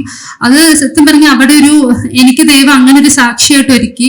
അവിടെ എന്നെ കാണാൻ ഡോക്ടേഴ്സ് ഒക്കെ വരുമ്പം അവിടുത്തെ വാർഡിലെ ഡോക്ടർ പറയുമായിരുന്നു, ആ വാർഡിലോട്ട് കയറിയ അവിടെ ഒരു കുട്ടിക്കായിരിക്കും സ്മൈൽ ഉണ്ടാവത്തുള്ളൂ, ആ സ്മൈൽ ചെയ്യുന്ന പേഴ്സൺ ആയിരിക്കും പ്രശ്നമുള്ള രീതിക്ക് അവർ പറഞ്ഞു എന്നൊക്കെ ഇങ്ങനെ എൻ്റെ അടുത്ത് പറഞ്ഞു. അത് കേൾക്കുമ്പം എനിക്ക് ഭയങ്കര സന്തോഷമായിരുന്നു. കാരണം ഞാൻ ദൈവത്തിൽ എങ്ങനെ വിശ്വാസത്തോടെ ഇരിക്കണം എന്ന് ആഗ്രഹിച്ചോ ദൈവം അങ്ങനെ തന്നെ എന്നെ ആക്കി വെച്ചു. അവിടെ ഏറ്റവും നല്ല രീതിക്ക് തന്നെ എൻ്റെ ട്രീറ്റ്മെന്റ് ചെയ്യുവാൻ ദൈവം ഇടയാക്കി. ഞങ്ങൾ അങ്ങനെ ഗ്രേസ് ഹോമിലോട്ട് വന്നു. അപ്പൊ ഗ്രേസ് ഹോമിലോട്ട് ഞാൻ വന്ന ദിവസം അവിടുത്തെ സമർപ്പണ പ്രാർത്ഥനയൊക്കെ ആയിരുന്നു. അപ്പൊ എന്റെ എക്സാംസ് ഒക്കെ നടക്കുവാണ്, 2 എക്സാംസ് ഒക്കെ കഴിഞ്ഞു. അപ്പൊ ഞാനിങ്ങനെ വന്ന സമയത്ത് കുറച്ചു നേരം ഫോൺ ഇട്ടിങ്ങനെ അവരോടൊക്കെ സംസാരിച്ച് കഴിഞ്ഞപ്പം എനിക്ക് ആകെ ഒരു വിഷമായി. കാരണം എനിക്കിനി പ്ലേസ്മെന്റ് കിട്ടത്തില്ല, സപ്ലൈ ആയി വന്നു, എക്സാംസ് എഴുതാൻ പറ്റിയില്ല. അതിന്റെ ഒരു വിഷമം ഇങ്ങനെ നിൽക്കുമ്പം പെട്ടെന്ന് സാബങ്ങൾ ഒരു കുഞ്ഞ് ഗിഫ്റ്റ് ആയിട്ട് വന്നു. ഇവിടെ ഉള്ള എല്ലാവർക്കും ഗിഫ്റ്റ് ഉണ്ടെന്ന് പറഞ്ഞു. അപ്പൊ അതിങ്ങനെ പൊട്ടിച്ച് ഇങ്ങനെ പതുക്കെ വായിച്ചു. ഇങ്ങനെ അമ്മ വായിച്ചു തന്നു, God has great plans for me. അത് യെരമ്യാവ് 29:11 ഞാൻ മനസ്സിൽ എന്ത് ചിന്തിച്ചോ ആരോടും ഞാൻ വേണ്ടിയിട്ടില്ല, എൻ്റെ ഉള്ളിൽ പോയ തോട്ടായിരുന്നു. അതിനുള്ളൊരു ആൻസർ എന്ന് പറഞ്ഞ പോലെ എനിക്ക് ആ വാക്യം കിട്ടി. അത് കിട്ടിക്കഴിഞ്ഞപ്പോ എന്താ പറയാ, എനിക്ക് അത്രയും എന്നെ അത് ഹെൽപ്പ് ചെയ്തു. അത് പറയുമ്പം അതെങ്ങനെ പറയാൻ എനിക്ക് അറിയത്തില്ല. പക്ഷെ ഞാൻ മനസ്സിൽ ആഗ്രഹിച്ചുള്ളൊരു ഉത്തരമായിരുന്നു. ഞാൻ വീട്ടിലെപ്പോഴും പറയും, എനിക്ക് ഇതുവരെ കിട്ടിയതിൽ ഏറ്റവും പ്രഷ്യസ് ആയിട്ടുള്ള ഗിഫ്റ്റാണ് ആ വാക്യം. അത്രയും ആ വാക്യം എന്നെ ആ സമയത്ത് ഹെൽപ്പ് ചെയ്തു. ഞങ്ങൾ ധൈര്യത്തോടെ തന്നെ ആയിരുന്നു. അത് കഴിഞ്ഞ് എനിക്ക് എങ്ങനെയെങ്കിലും വീട്ടിലോട്ട് പോകണമെന്നുണ്ടായിരുന്നു. ഹോസ്പിറ്റൽ അറ്റ്മോസ്ഫിയറും എല്ലാമായി ഞാൻ കുറച്ച് മടുത്തിരുന്നു. പക്ഷെ ഒരിക്കലും ഡോക്ടേഴ്സ് അത്രയും തിരുവനന്തപുരത്ത് നിന്ന് മൂറ്റുപുഴ വരെ വരാനുള്ളതുകൊണ്ട് അങ്ങനെ വിടത്തില്ലെന്നൊക്കെയാണ് പറഞ്ഞത്.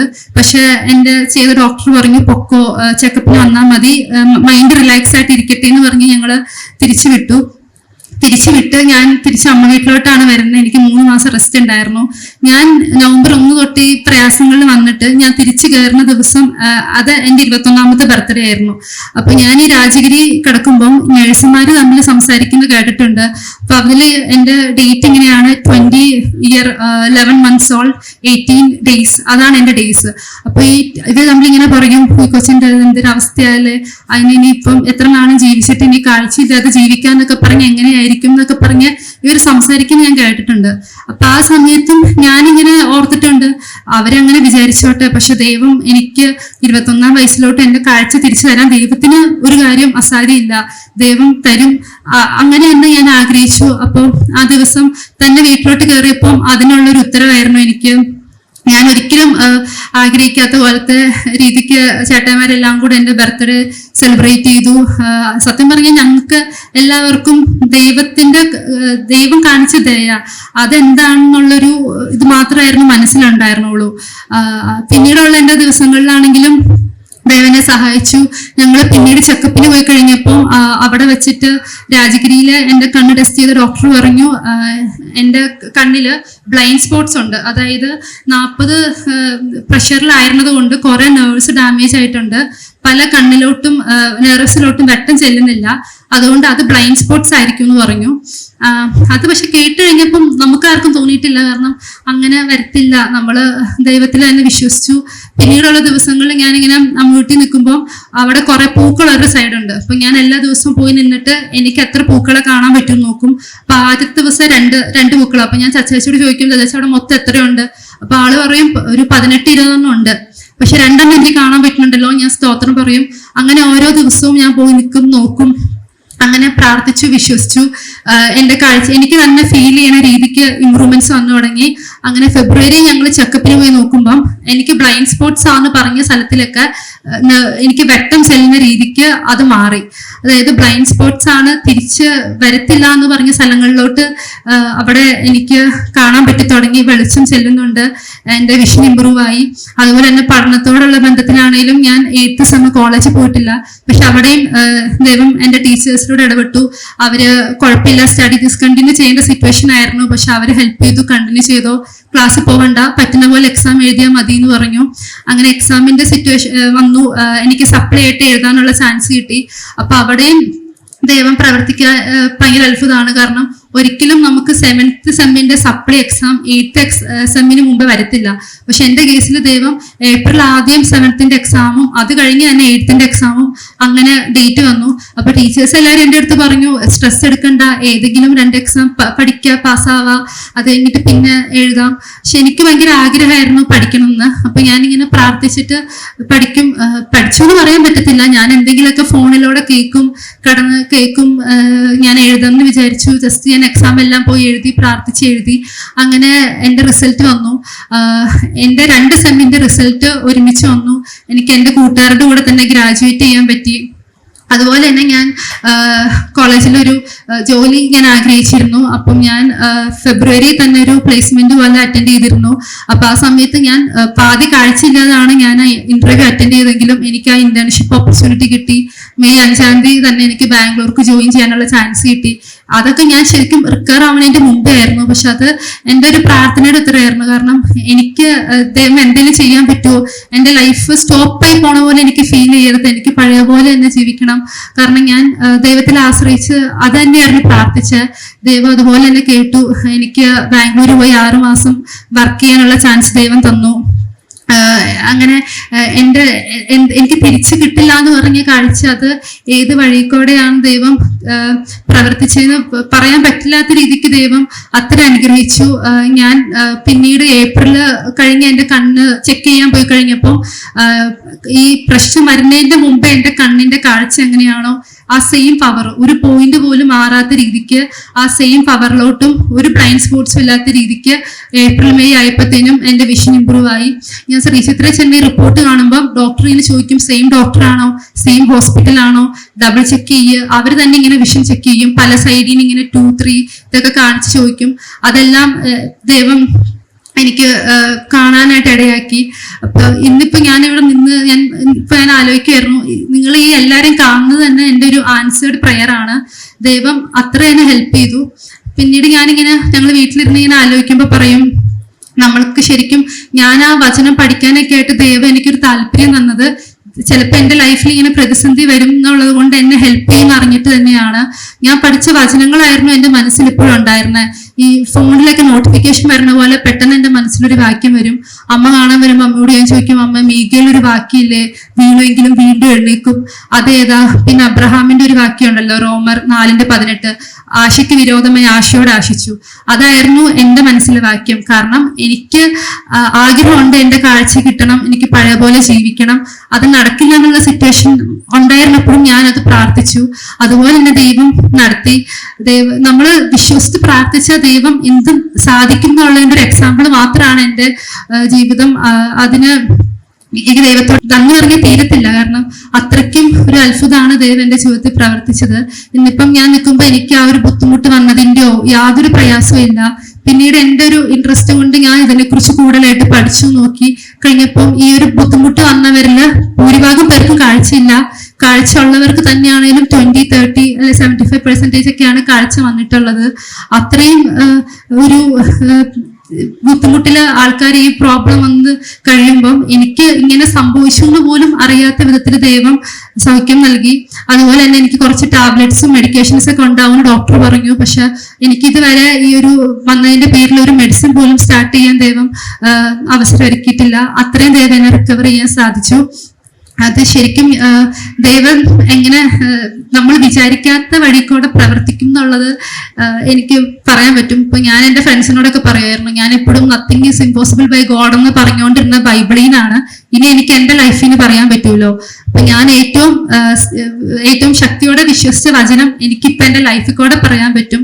അത് ദൈവത്തിന്റെ ഒരു മഹാകരുണയാണ്. എന്നെ ഓർത്ത് ഒത്തിരി പേര് പ്രാർത്ഥിച്ചിട്ടുണ്ടെന്ന് അറിയാം. ഇങ്ങനെ ലിസിയാൻ്റെ ഒക്കെ വിളിക്കുമ്പോൾ എൻ്റെ അടുത്ത് ലിസിയാൻ്റെ പറയായിരുന്നു, എനിക്കൊരു ജോലി കിട്ടാനായിട്ട് ലിസിയാൻ്റെയും വാഴക്കുളത്ത് ആന്റിമാരൊക്കെ ഇങ്ങനെ അവര് ഫാസ്റ്റിംഗ് എടുത്ത് പ്രാർത്ഥിച്ചിട്ടുണ്ടെന്ന്. അപ്പൊ എനിക്ക് എൻ്റെ ആഗ്രഹങ്ങള് ഞാൻ പറയാതെ തന്നെ എനിക്ക് വേണ്ടി ഒത്തിരി പേര് പ്രാർത്ഥിച്ചു. അതൊക്കെ ഓർക്കുമ്പം ദൈവം തന്ന കൂട്ടായ്മയ്ക്കും അതുപോലെ തന്നെയുള്ള ബന്ധങ്ങൾക്കും ദൈവത്തിനോട് ഏറ്റവും ഞാൻ നന്ദി പറയുന്നു. പിന്നെ ഇവിടെ വന്നപ്പോഴാണെങ്കിലും ഒത്തിരി പേര് എൻ്റെ അടുത്ത് പറഞ്ഞു, എന്നെ കണ്ടിട്ടില്ലാത്തവര് വരെ എൻ്റെ പേര് ഓർത്ത് വെച്ചിട്ട് പറഞ്ഞു ഞങ്ങൾ പ്രാർത്ഥിച്ചിരുന്നു കേട്ടോ എന്ന്. അത് കേട്ട് കഴിഞ്ഞപ്പോൾ എനിക്ക് ഭയങ്കര സന്തോഷം തോന്നി. കാരണം ദൈവം എത്ര പേരിലൂടെയാണ് എനിക്ക് വേണ്ടി പ്രാർത്ഥിച്ചത്. അതോർത്ത് ഞാൻ ദൈവത്തിന് ഏറ്റവും സ്തോത്രം ചെയ്യുന്നു. എന്നെ ഓർത്ത് ഇനിയും പ്രാർത്ഥിക്കുക. കാരണം ദൈവം എൻ്റെ ജീവിതത്തിൽ എന്നോട് കാണിച്ചത് അത്രയും വലിയ അത്ഭുതമാണ്. അപ്പം ജീവിതകാലം ദൈവത്തോട് ഈ ഒരു നന്ദിയോടുകൂടി തന്നെ ജീവിക്കണം എന്നാണ് എൻ്റെ ആഗ്രഹം. അതോർത്ത് എല്ലാവരും പ്രാർത്ഥിക്കുക. ദൈവത്തിന് നാം മഹത്വപ്പെടുവാനാവട്ടെ.